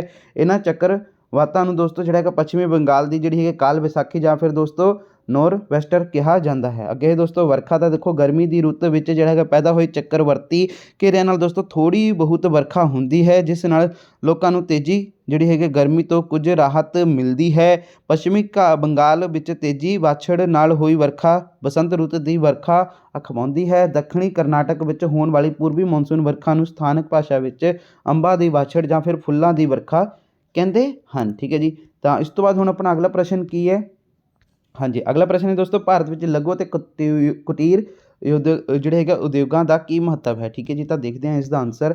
ਤਾਂ ਦੇਖੋ ਦੋਸਤੋ ਭਾਰਤ ਵਿੱਚ ਲਘੂ ਅਤੇ ਕੁਟੀਰ ਉਦਯੋਗ ਦਾ ਮਹੱਤਵ ਹੈ ਕੀ ਹੈ। ਤਾਂ ਦੇਖੋ ਦੋਸਤੋ ਬੇਰੁਜ਼ਗਾਰੀ ਦੀ ਸਮੱਸਿਆ ਦਾ ਹੱਲ। ਠੀਕ ਹੈ ਜੀ, ਭਾਰਤ ਵਿੱਚ ਵਧਦੀ ਹੋਈ ਬੇਰੁਜ਼ਗਾਰੀ ਦੀ ਸਮੱਸਿਆ ਦਾ ਹੱਲ ਲਘੂ ਅਤੇ ਕੁਟੀਰ ਉਦਯੋਗ ਦਾ ਵਿਕਾਸ ਕਰਕੇ ਹੀ ਹੋ ਸਕਦਾ ਹੈ। ਭਾਰਤ ਵਿੱਚ ਜਨਸੰਖਿਆ ਦੇ ਵਾਧਾ ਤੇਜ਼ ਗਤੀ ਨਾਲ ਹੋ ਰਿਹਾ ਹੈ, ਪਰੰਤੂ ਰੁਜ਼ਗਾਰ ਦੇ ਮੌਕੇ ਅਤੇ ਜਨਸੰਖਿਆ ਵਿੱਚ ਵਾਧੇ ਦੇ ਹਿਸਾਬ ਨਾਲ ਨਹੀਂ ਵਧੇ ਹਨ। ਭਾਰਤੀ ਜਿਹੜੀ ਹੈਗੀ ਦੋਸਤੋ ਕਾਸ਼ਤਕਾਰ ਵਰਗਾਂ ਨੂੰ ਦੋਸਤੋ ਵੀ ਸਾਲ ਸਿਰਫ 6-7 ਮਹੀਨੇ ਹੀ ਜਿਹੜਾ ਹੈਗਾ ਕੰਮ ਮਿਲ ਸਕਦਾ ਹੈ। ਇਸ ਲਈ ਫਾਲਤੂ ਸਮੇਂ ਵਿੱਚ ਕਿਸਾਨ ਲਘੂ ਅਤੇ ਕੁਟੀਰ ਉਦਯੋਗ ਵਿੱਚ ਕੰਮ ਕਰ ਸਕਦਾ ਹੈ। ਅੱਗੇ ਪ੍ਰਸ਼ਨ ਦੂਸਰਾ ਪੁਆਇੰਟ ਹੀ ਆ, ਉਤਪਾਦਨ ਵਿੱਚ ਤੇਜ਼ ਵਾਧਾ। ਲਘੂ ਅਤੇ ਕੁਟੀਰ ਉਦਯੋਗ ਨੂੰ ਸਥਾਪਿਤ ਕਰਨ ਅਤੇ ਉਹਨਾਂ ਵਿੱਚ ਜਿਹੜਾ ਹੈਗਾ ਉਤਪਾਦਨ ਦੀ ਜਿਹੜੀ ਹੈਗੀ ਕੰਮ ਕਰਨ ਵਿੱਚ ਘੱਟ ਸਮਾਂ ਲੱਗਦਾ ਹੈ। ਇਹਨਾਂ ਰਾਹੀਂ ਵਸਤੂਆਂ ਅਤੇ ਉਤਪਾਦਨ ਅਤੇ ਜਿਹੜੀ ਹੈਗੀ ਪੂਰਤੀ ਵਿੱਚ ਜਲਦੀ ਵਾਧਾ ਕੀਤਾ ਜਾ ਸਕਦਾ ਹੈ ਅਤੇ ਤੇਜ਼ੀ ਨਾਲ ਵੱਧਦੀ ਹੋਈ ਜਨਸੰਖਿਆ ਦੀ ਮੰਗ ਜਿਹੜੀ ਹੈਗੀ ਪੂਰਾ ਕੀਤਾ ਜਾ ਸਕਦਾ ਹੈ। ਅੱਗੇ ਦੋਸਤੋ ਪਿੰਡਾਂ ਦਾ ਵਿਕਾਸ ਤਾਂ ਭਾਰਤ ਵਿੱਚ ਵਧੇਰੇ ਜਨਸੰਖਿਆ ਪਿੰਡ ਵਿੱਚ ਰਹਿੰਦੀ ਹੈ। ਘਰੇਲੂ ਉਦਯੋਗ ਦੀ ਜਿਹੜੀ ਉન્નਤੀ ਨਾਲ ਪਿੰਡਾਂ ਦੀ ਆਰਥਿਕ ਹਾਲਤ ਸੁਧਰੇਗੀ। ਪੇਂਡੂਆਂ ਦਾ ਜੀਵਨ ਦੋਸਤੋ ਜਿਹੜਾ ਹੈਗਾ ਵਾ ਪੱਧਰ ਉੱਚਾ ਹੋਵੇਗਾ ਅਤੇ ਉਹਨਾਂ ਦੇ ਜੀਵਨ ਦਾ ਜਿਹੜਾ ਹੈਗਾ ਵਾ ਦੋਸਤੋ ਸਰਬ ਪੱਖੀ ਵਿਕਾਸ ਹੋਵੇਗਾ। ਅੱਗੇ ਦੋਸਤੋ ਆਪਣਾ ਚੌਥਾ ਪੁਆਇੰਟ ਕਿ ਬਈ ਵਿਤਰਨ ਵਿਵਸਥਾ। ਹਾਂਜੀ, ਵਿਤਰਨ ਵਿਖਮਤਾ ਵਿੱਚ ਕਮੀ। ਤਾਂ ਦੋਸਤੋ ਵੱਡੇ ਕਾਰਖਾਨਿਆਂ ਦੇ ਕਾਇਮ ਹੋਣ ਨਾਲ ਦੇਸ਼ ਵਿੱਚ ਇੱਕ ਪਾਸੇ ਬਹੁਤ ਹੀ ਜਿਹੜਾ ਹੈਗਾ ਅਮੀਰ ਅਤੇ ਦੂਜੇ ਪਾਸੇ ਬਹੁਤ ਹੀ ਗਰੀਬ ਲੋਕ ਦਿਖਾਈ ਦੇਣ ਲੱਗਦੇ ਹਨ। ਵਧੇਰੇ ਧਨ ਕੁਝ ਹੀ ਹੱਥਾਂ ਵਿੱਚ ਕੇਂਦਰਿਤ ਹੋ ਜਾਂਦਾ ਹੈ। समाज ਵਿੱਚ ਦੋਸਤੋ ਅਮੀਰ ਅਤੇ ਗਰੀਬ ਵਿਚਕਾਰ ਜਿਹੜਾ ਹੈਗਾ ਪਾੜਾ ਹੋਰ ਜਿਹੜਾ ਹੈਗਾ ਚੌੜਾ ਹੋਣ ਨਾਲ ਸ਼ਾਂਤੀ ਅਤੇ ਸੁੱਖ ਨਸ਼ਟ ਹੋ ਜਾਂਦੇ ਹਨ। ਇਸ ਲਈ ਦੋਸਤੋ ਇਸ ਸਮੱਸਿਆ ਨੂੰ ਦੂਰ ਕਰਨ ਲਈ ਘਰੇਲੂ ਉਦਯੋਗ ਧੰਦਿਆਂ ਦਾ ਵਿਕਾਸ ਕਰਨਾ ਚਾਹੀਦਾ ਹੈ। ਠੀਕ ਹੈ ਜੀ। ਅਤੇ ਉਸ ਤੋਂ ਬਾਅਦ ਹੈ ਆਪਣਾ ਅਗਲਾ ਪ੍ਰਸ਼ਨ ਕਿ ਵਿਕਾਸ ਦਰ ਦੀ ਪਰਿਭਾਸ਼ਾ ਦਿਓ, ਇਸ ਦੀ ਗਣਨਾ ਕਿਵੇਂ ਕੀਤੀ ਜਾ ਸਕਦੀ ਹੈ। ਤਾਂ ਇਸ ਦਾ ਆਨਸਰ ਵੀ ਦੇਖ ਲੈਂਦੇ ਹਾਂ। ਤਾਂ ਵਿਕਾਸ ਦਰ ਦੀ ਪਰਿਭਾਸ਼ਾ ਅਤੇ ਗਣਨਾ ਕਿਵੇਂ ਕੀਤੀ ਜਾ ਸਕਦੀ ਹੈ। ਦੇਖੋ, ਵਿਕਾਸ ਦਰ ਉਹ ਪ੍ਰਤੀਸ਼ਤ ਦਰ ਹੈ ਜਿਸ ਤੋਂ ਇਹ ਪਤਾ ਲੱਗਦਾ ਹੈ ਕਿ ਇੱਕ ਸਾਲ ਦੀ ਤੁਲਨਾ ਵਿੱਚ ਦੂਜੇ ਸਾਲਾਂ ਵਿੱਚ ਰਾਸ਼ਟਰੀ ਆਮਦਨ ਜਾਂ ਫਿਰ ਪ੍ਰਤੀ ਵਿਅਕਤੀ ਆਮਦਨ ਵਿੱਚ ਕਿੰਨੇ ਪ੍ਰਤੀਸ਼ਤ ਪਰਿਵਰਤਨ ਹੋਇਆ ਹੈ। ਠੀਕ ਹੈ ਜੀ। ਵਿਕਾਸ ਦੀ ਗਣਨਾ ਤਾਂ ਦੇਖੋ ਵਿਕਾਸ ਦਰ ਦੀ ਗਣਨਾ ਹੇਠ ਲਿਖੇ ਸੂਤਰਾਂ ਦੁਆਰਾ ਕੀਤੀ ਜਾ ਸਕਦੀ ਹੈ। ਤਾਂ ਦੇਖੋ ਪ੍ਰਤੀ ਵਿਅਕਤੀ ਆਮਦਨ ਦੇ ਵਿਕਾਸ ਦਰ ਤਾਂ ਦੇਖੋ ਸਭ ਤੋਂ ਪਹਿਲਾਂ ਉੱਪਰ ਲੈ ਲੈਣਾ ਵਾ ਪ੍ਰਤੀ ਵਿਅਕਤੀ ਆਮਦਨ ਵਿੱਚ ਪਰਿਵਰਤਨ ਅਤੇ ਆਰੰਭਿਕ ਪ੍ਰਤੀ ਵਿਅਕਤੀ ਆਮਦਨ।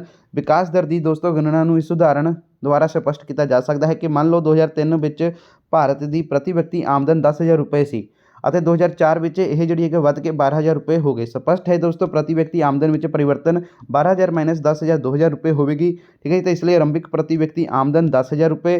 ਠੀਕ ਹੈ ਜੀ। ਤਾਂ ਉਸ ਤੋਂ ਬਾਅਦ ਦੋਸਤੋ ਦੇਖ ਸਕਦੇ ਹੋ ਇਹਦਾ ਫਾਰਮੂਲਾ ਵੀ ਲਾਇਆ ਇਹਨਾਂ ਨੇ ਪ੍ਰਤੀ ਵਿਅਕਤੀ ਆਮਦਨ ਦੀ ਵਿਕਾਸ ਦਰ 2,000 ਵਟੇ ਇੱਥੇ ਦੋਸਤੋ ਆਪਣਾ 10,000 ਇੰਟੂ 100 ਤਾਂ ਦੋਸਤੋ 20%। ਇਸ ਲਈ ਦੋਸਤੋ ਪ੍ਰਤੀ ਵਿਅਕਤੀ ਆਮਦਨ ਦੀ ਜਿਹੜਾ ਹੈਗਾ ਵਿਕਾਸ ਦਰ ਉਹ 20% ਹੋਵੇਗੀ। ਠੀਕ ਹੈ ਜੀ। ਅਤੇ ਉਸ ਤੋਂ ਬਾਅਦ ਹੁਣ ਆਪਣਾ ਅਗਲਾ ਪ੍ਰਸ਼ਨ ਕੀ ਹੈ ਦੇਖ ਲੈਂਦੇ ਹਾਂ। ਤਾਂ ਅਗਲਾ ਪ੍ਰਸ਼ਨ ਹੈ ਦੋਸਤੋ ਗੁਰੂ ਗੋਬਿੰਦ ਸਿੰਘ ਜੀ ਦੀ ਸੈਨਾ ਨਾਇਕ ਰੂਪ ਦੇ ਵਿੱਚ ਸ਼ਖਸੀਅਤ ਬਾਰੇ ਲਿਖੋ। ਤਾਂ ਇਸ ਦਾ ਆਨਸਰ ਵੀ ਦੇਖ ਲੈਂਦੇ ਹਾਂ।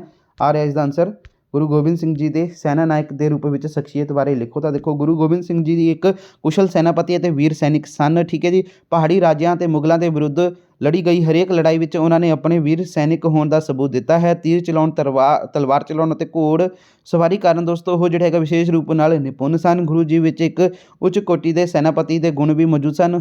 ਉਹਨਾਂ ਨੇ ਘੱਟ ਸੈਨਿਕ ਅਤੇ ਘੱਟ ਯੁੱਧ ਸਮੱਗਰੀ ਹੁੰਦੇ ਹੋਏ ਵੀ ਦੋਸਤੋ ਪਹਾੜੀ ਰਾਜਿਆਂ ਅਤੇ ਮੁਗਲਾਂ ਦੇ ਜਿਹੜਾ ਹੈਗਾ ਨੱਕ ਵਿੱਚ ਦਮ ਕਰ ਦਿੱਤਾ ਸੀ। ਚਮਕੌਰ ਸਾਹਿਬ ਦੀ ਲੜਾਈ ਵਿੱਚ ਉਹਨਾਂ ਨੇ ਜਿਹੜਾ ਹੈਗਾ ਵਾ ਕੀ ਹੈ ਉਹਨਾਂ ਦੇ ਨਾਲ ਕੇਵਲ 40 ਸਿੱਖ ਸਨ, ਪਰ ਗੁਰੂ ਜੀ ਦੀ ਅਗਵਾਈ ਵਿੱਚ ਉਹਨਾਂ ਨੇ ਉਹ ਹੱਥ ਦਿਖਾਏ ਕਿ ਇੱਕ ਵਾਰ ਤਾਂ ਹਜ਼ਾਰਾਂ ਮੁਗਲਾਂ ਦੀ ਸੈਨਾ ਜਿਹੜੀ ਹੈਗੀ ਘਬਰਾ ਗਈ। ਠੀਕ ਹੈ ਜੀ। ਅਤੇ ਉਸ ਤੋਂ ਬਾਅਦ ਹੁਣ ਆਪਣਾ ਅਗਲਾ ਪ੍ਰਸ਼ਨ ਕੀ ਹੈ ਕਿ ਬਈ ਮਹਾਰਾਜਾ ਹਾਂਜੀ ਤਾਂ ਅਗਲਾ ਪ੍ਰਸ਼ਨ ਕੀ ਹੈ ਕਿ ਮਹਾਰਾਜਾ ਰਣਜੀਤ ਸਿੰਘ ਅਤੇ ਅੰਗਰੇਜ਼ਾਂ ਵਿਚਾਲੇ ਕਿਹੜਿਆਂ ਮਸਲਿਆਂ 'ਤੇ ਸੰਬੰਧ ਜਿਹੜੇ ਹੈਗੇ ਅਸੁਖਾਵੇ ਸਨ ਜਾਂ ਫਿਰ ਉਹਨਾਂ ਦੀ ਸਹਿਮਤੀ ਨਹੀਂ ਬਣ ਪਾਈ ਸੀਗੀ। ਤਾਂ ਇਸ ਤਰ੍ਹਾਂ ਕਹਿ ਸਕਦੇ ਹਾਂ ਕਿ ਕਿਹਨਾਂ ਮਸਲਿਆਂ ਉੱਤੇ ਮਹਾਰਾਜਾ ਰਣਜੀਤ ਸਿੰਘ ਅਤੇ ਅੰਗਰੇਜ਼ਾਂ ਦੀ ਨਾ ਬਣੀ। ਠੀਕ ਹੈ ਜੀ। ਤਾਂ ਦੇਖੋ ਇਸ ਦਾ ਪਹਿਲਾ ਪੁਆਇੰਟ ਕੀ ਹੈ ਕਿ ਸਿੰਧ ਦੀ ਪ੍ਰਸ਼ਨ। ਠੀਕ ਹੈ ਜੀ। ਸਿੰਧ ਦਾ ਪ੍ਰਸ਼ਨ ਤਾਂ ਸਿੰਧ ਪੰਜਾਬ ਦੇ ਦੱਖਣ ਪੱਛਮ ਵਿੱਚ ਸਥਿਤ ਬਹੁਤ ਮਹੱਤਵਪੂਰਨ ਪ੍ਰਦੇਸ਼ ਹੈ। ਠੀਕ ਹੈ ਜੀ।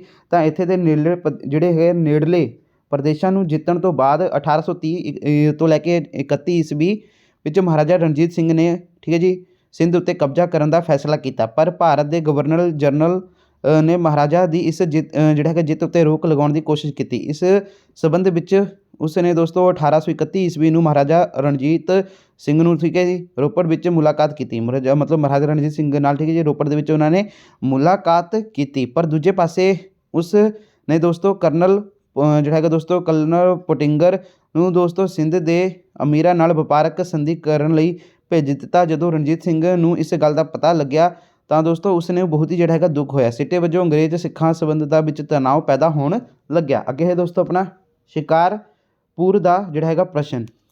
ਅਤੇ ਇਹਦੇ ਵਿੱਚ ਕੀ ਹੈ ਦੋਸਤੋ ਕਿ ਮਹਾਰਾਜਾ ਰਣਜੀਤ ਸਿੰਘ 1832 ਈਸਵੀ ਤੋਂ ਸਿੰਧ ਦੇ ਪ੍ਰਦੇਸ਼ ਸ਼ਿਕਾਰਪੁਰ ਆਪਣੇ ਆਪ ਜਿਹੜਾ ਹੈਗਾ ਅਧਿਕਾਰ ਵਿੱਚ ਲੈਣ ਲਈ ਢੁਕਵੇਂ ਮੌਕੇ ਦੀ ਉਡੀਕ ਵਿੱਚ ਸੀ। ਇਹ ਮੌਕਾ ਉਸ ਨੂੰ ਜਿਹੜਾ ਹੈਗਾ ਮਜ਼ਾਰੀ ਕਬੀਲੇ ਦੇ ਲੋਕਾਂ ਦੁਆਰਾ ਲਾਹੌਰ ਵਿੱਚ ਰਾਜ ਦੀ ਸਰਹੱਦੀ ਇਲਾਕਿਆਂ ਉੱਤੇ ਜਿਹੜਾ ਹੈਗਾ ਕੀਤੇ ਜਾਣ ਵਾਲੇ ਹਮਲੇ ਤੋਂ ਮਿਲਿਆ। ਰਣਜੀਤ ਸਿੰਘ ਨੇ ਠੀਕ ਹੈ ਜੀ ਇਹਨਾਂ ਹਮਲਿਆਂ ਲਈ ਸਿੰਧ ਦੀ ਅਮੀਰਾਂ ਦਾ ਜਿਹੜਾ ਹੈਗਾ ਕਸੂਰਵਾਰ ਠਹਿਰਾ ਕੇ ਸ਼ਿਕਾਰਪੁਰ ਨੂੰ ਹੜਪਣ ਦੀ ਕੋਸ਼ਿਸ਼ ਕੀਤੀ। ਜਲਦੀ ਦੋਸਤੋ ਜਿਹੜਾ ਹੈਗਾ ਰਾਜਕੁਮਾਰ ਖੜਕ ਸਿੰਘ ਦੀ ਅਗਵਾਈ ਵਿੱਚ ਜਿਹੜਾ ਹੈਗਾ ਮਜ਼ਾਰੀਆਂ ਦੇ ਇਲਾਕਿਆਂ ਉੱਤੇ ਕਬਜ਼ਾ ਕਰ ਲਿਆ। ਪਰ ਜਦੋਂ ਮਹਾਰਾਜਾ ਨੇ ਸਿੰਧ ਦੀ ਅਮੀਰਾਂ ਨਾਲ ਸੰਧੀ ਦੀ ਸ਼ਰਤਾਂ ਨੂੰ ਪੂਰਾ ਕਰਨ ਦੀ ਕੋਸ਼ਿਸ਼ ਕੀਤੀ ਤਾਂ ਅੰਗਰੇਜ਼ਾਂ ਨੇ ਗਵਰਨਰ ਜਨਰਲ ਆਕਲੈਂਡ ਨੇ ਉਸ ਨੂੰ ਰੋਕ ਦਿੱਤਾ। ਫਲਸਰੂਪ ਦੋਸਤੋ ਮਹਾਰਾਜਾ ਅਤੇ ਅੰਗਰੇਜ਼ਾਂ ਦੇ ਸੰਬੰਧ ਵਿੱਚ ਫੇਰ ਵਿਗੜ ਗਏ। ਠੀਕ ਹੈ ਜੀ। ਤਾਂ ਅੱਗੇ ਦੋਸਤੋ ਫਿਰੋਜ਼ਪੁਰ ਦਾ ਪ੍ਰਸ਼ਨ। ਠੀਕ ਹੈ ਜੀ। ਫਿਰੋਜ਼ਪੁਰ ਸ਼ਹਿਰ ਸਤਲੁਜ ਅਤੇ ਜਿਹੜਾ ਹੈਗਾ ਵਾ ਬਿਆਸ ਦੇ ਸੰਗਮ ਉੱਤੇ ਸਥਿਤ ਹੈ। ਠੀਕ ਹੈ ਜੀ। ਇਹ ਵੀ ਬਹੁਤ ਹੀ ਮਹੱਤਵਪੂਰਨ ਸ਼ਹਿਰ ਹੈ। ਬ੍ਰਿਟਿਸ਼ ਸਰਕਾਰ ਫਿਰੋਜ਼ਪੁਰ ਦੇ ਮਹੱਤਵ ਤੋਂ ਚੰਗੀ ਤਰ੍ਹਾਂ ਜਾਣੂ ਸੀ। ਇਹ ਸ਼ਹਿਰ ਲਾਹੌਰ ਦੇ ਨੇੜੇ ਸਥਿਤ ਹੋਣ ਨਾਲ ਸਿਰਫ ਮਹਾਰਾਜਾ ਰਣਜੀਤ ਸਿੰਘ ਦੀਆਂ ਸਰਗਰਮੀਆਂ ਦੀ ਰੇਖ ਕਰ ਸਕਦੇ ਸਨ, ਸਗੋਂ ਵਿਦੇਸ਼ੀ ਹਮਲਿਆਂ ਦੀ ਰੋਕਥਾਮ ਲਈ ਵੀ ਕਰ ਸਕਦੇ ਹਨ। ਇਸ ਲਈ ਅੰਗਰੇਜ਼ ਸਰਕਾਰ 1835 ਈਸਵੀ ਵਿੱਚ ਫਿਰੋਜ਼ਪੁਰ ਉੱਤੇ ਆਪਣਾ ਜਿਹੜਾ ਹੈਗਾ ਅਧਿਕਾਰ ਕਾਇਮ ਕਰ ਲਿਆ ਅਤੇ 3 ਸਾਲ ਬਾਅਦ ਇਸ ਨੂੰ ਪੱਕੀ ਫੌਜ ਛਾਉਣੀ ਬਣਾ ਦਿੱਤਾ। ਅੰਗਰੇਜ਼ਾਂ ਦੀ ਇਸ ਕਾਰਵਾਈ ਨਾਲ ਮਹਾਰਾਜਾ ਜਿਹੜੇ ਹੈਗੇ ਗੁੱਸੇ ਨਾਲ ਭਰ ਗਿਆ। ਠੀਕ ਹੈ। ਤੇ ਉਸ ਤੋਂ ਬਾਅਦ ਹੁਣ ਆਪਣਾ ਅਗਲਾ ਪ੍ਰਸ਼ਨ ਕੀ ਹੈ ਕਿ ਵਿਸ਼ਵ ਸ਼ਾਂਤੀ ਵਿੱਚ ਜਿਹੜਾ ਹੈਗਾ ਭਾਰਤ ਦੀ ਭੂਮਿਕਾ ਉੱਤੇ ਸੰਖੇਪ ਨੋਟ ਲਿਖੋ। ਤਾਂ ਦੇਖਦੇ ਹਾਂ ਇਸ ਦਾ ਆਨਸਰ। ਹਾਂਜੀ, ਤਾਂ ਵਿਸ਼ਵ ਸ਼ਾਂਤੀ ਵਿੱਚ ਭਾਰਤ ਦੀ ਭੂਮਿਕਾ ਇਸ ਤਰ੍ਹਾਂ ਦੀ ਹੈ ਕੁਛ ਕਿ ਭਾਰਤੀ ਸੰਵਿਧਾਨ ਦੇ ਨੀਤੀ ਨਿਰਦੇਸ਼ਕ ਤੱਤਾਂ ਵਿੱਚ ਇਸ ਗੱਲ ਦਾ ਵਰਣਨ ਹੈ ਕਿ ਭਾਰਤ ਅੰਤਰਰਾਸ਼ਟਰੀ ਸਾਂਝੀ ਅਤੇ ਸਹਿਯੋਗ ਨੂੰ ਬੜਾਵਾ ਦੇਵੇਗਾ। ਇਸ ਤੋਂ ਇਲਾਵਾ ਇਹ ਅੰਤਰਰਾਸ਼ਟਰੀ ਝਗੜਿਆਂ ਨੂੰ ਦੋਸਤੋ ਸ਼ਾਂਤਮਈ ਢੰਗ ਨਾਲ ਜਿਹੜਾ ਹੈਗਾ ਸੁਲਝਾਉਣ ਦਾ ਯਤਨ ਕਰੇਗਾ। ਭਾਰਤ ਇਹ ਦੋਵੇਂ ਕੰਮ ਸੰਯੁਕਤ ਰਾਸ਼ਟਰ ਦੇ ਮਾਧਿਅਮ ਨਾਲ ਕਰ ਰਿਹਾ ਹੈ। ਇਸ ਦਾ ਦੋਸਤੋ ਸੰਯੁਕਤ ਰਾਸ਼ਟਰ ਦੇ ਸਿਧਾਂਤਾਂ ਦਾ ਪੂਰਾ ਵਿਸ਼ਵਾਸ ਹੈ, ਇਸ ਲਈ ਇਹ ਸੰਯੁਕਤ ਰਾਸ਼ਟਰ ਦਾ ਉਸ ਦੇ ਕੰਮਾਂ ਵਿੱਚ ਜਿਹੜਾ ਹੈਗਾ ਆਪਣਾ ਪੂਰਾ ਸਹਿਯੋਗ ਦਿੰਦਾ ਹੈ। ਇਸ ਸੰਬੰਧ ਵਿੱਚ ਹੇਠ ਲਿਖੇ ਉਦਾਹਰਨਾਂ ਦਿੱਤੀਆਂ ਜਾ ਸਕਦੀਆਂ ਹਨ। ਤਾਂ ਦੇਖੋ ਪਹਿਲਾ ਪੁਆਇੰਟ ਕੀ ਹੈ ਕਿ ਕੋਰੀਆ, ਕਾਂਗੋ ਅਤੇ ਮਿਸਰ ਵਿੱਚ ਸ਼ਾਂਤੀ ਦੀ ਸਥਾਪਨਾ ਦੇ ਲਈ ਜਦੋਂ ਸੰਯੁਕਤ ਰਾਸ਼ਟਰ ਨੇ ਜਿਹੜਾ ਹੈਗਾ ਵਿਸ਼ੇਸ਼ ਸੈਨਿਕ ਦਲਾਂ ਨੂੰ ਗਠਿਤ ਕੀਤਾ ਹੈ, ਠੀਕ ਹੈ ਜੀ, ਤਾਂ ਭਾਰਤ ਨੇ ਉਸ ਨੂੰ ਆਪਣਾ ਜਿਹੜਾ ਹੈਗਾ ਪੂਰਾ ਸਹਿਯੋਗ ਦਿੱਤਾ। ਭਾਰਤ ਦੀ ਸੁਰੱਖਿਆ ਸੈਨਿਕਾਂ ਨੇ ਦੋਸਤੋ ਕੋਰੀਆ, ਕਾਂਗੋ ਅਤੇ ਮਿਸਰ ਦੀ ਵਿੱਚ ਜਿਹੜੇ ਹੈਗੇ ਸ਼ਾਂਤੀ ਦੀ ਸਥਾਪਨਾ ਦੇ ਜਿਹੜੇ ਹੈਗੇ ਕੰਮ ਵਿੱਚੋਂ ਸ਼ਲਾਘਾਯੋਗ ਯੋਗਦਾਨ ਪਾਇਆ। ਤੇ ਅੱਗੇ ਦੋਸਤੋ ਆਪਣਾ ਬਸਤੀਵਾਦ ਅਤੇ ਜਿਹੜਾ ਹੈਗਾ ਦੋਸਤੋ ਜਾਤੀ ਭੇਦਭਾਵ ਦੀ ਜਿਹੜੀ ਹੈਗੀ ਸਮਾਪਤੀ। ਭਾਰਤ ਬਸਤੀਵਾਦ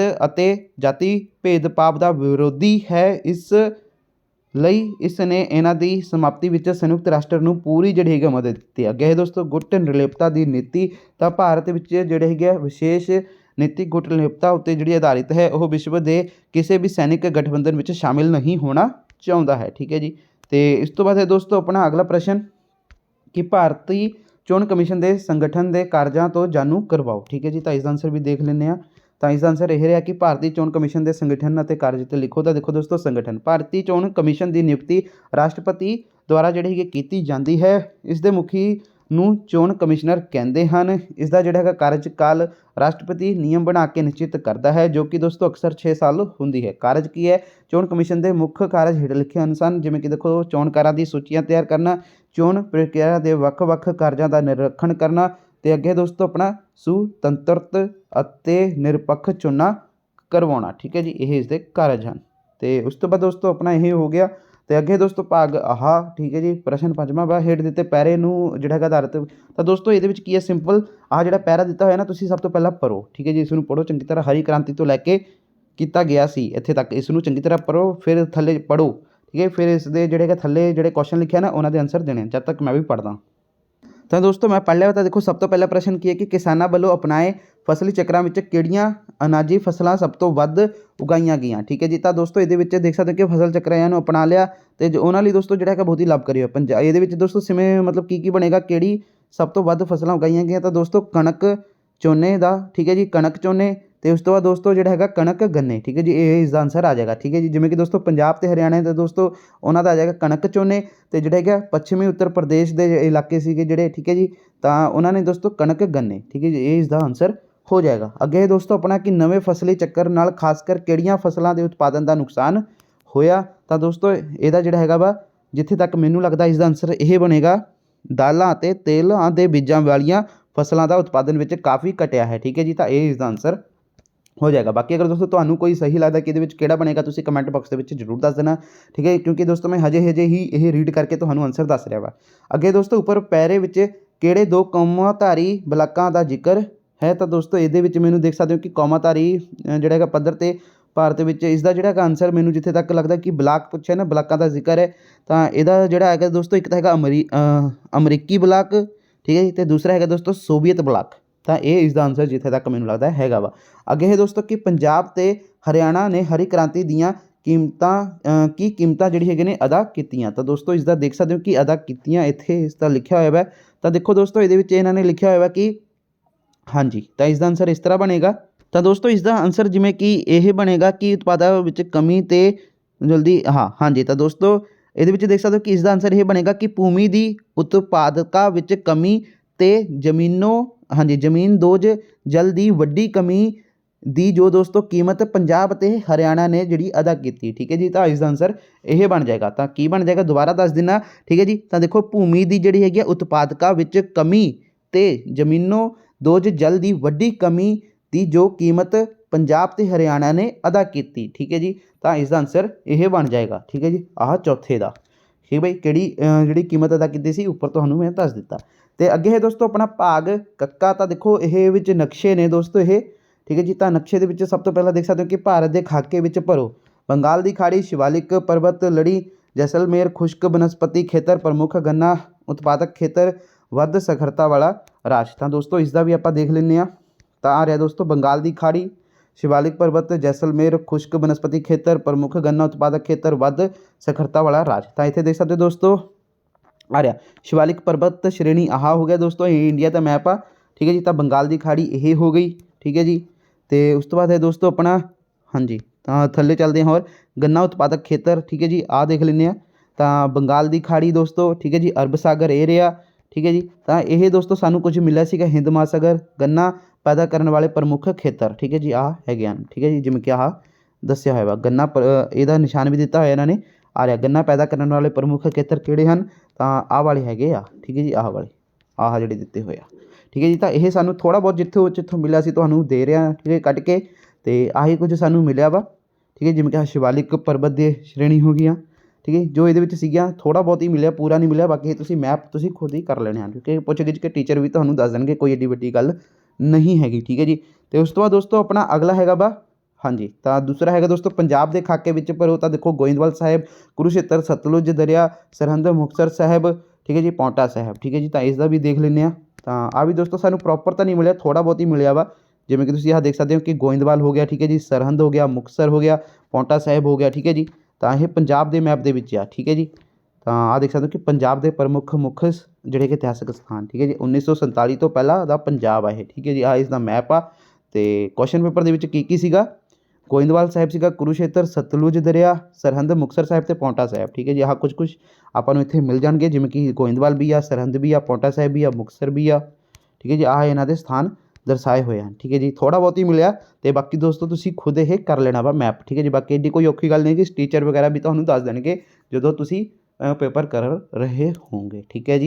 तो यही सीगा दोस्तों तुहाडा SST का पेपर, जो कि दोस्तों कल तुहाडा यह जिहड़ा हैगा question paper Punjab school Sikhya board ने पंजाब एजुकेटर ऐप से भी जारी किया होया वा, ठीक है जी। तो इसनूं असीं पूरा सॉल्व कर लिया वा। काफ़ी ज़्यादा ही इंपॉर्टेंट क्वेश्चन आंसर सीगे समाजिक सिक्ख्या यानी कि SST के 10वीं क्लास वालियां दे। तो दोस्तों यही सीगा। बाकी होर कोई तुहाडी जानकारी लेनी है तुसीं इंस्टाग्राम पर मैसेज कर सकते हो। इंस्टा ID का लिंक डिस्क्रिप्शन बॉक्स के विच दिता होया वा।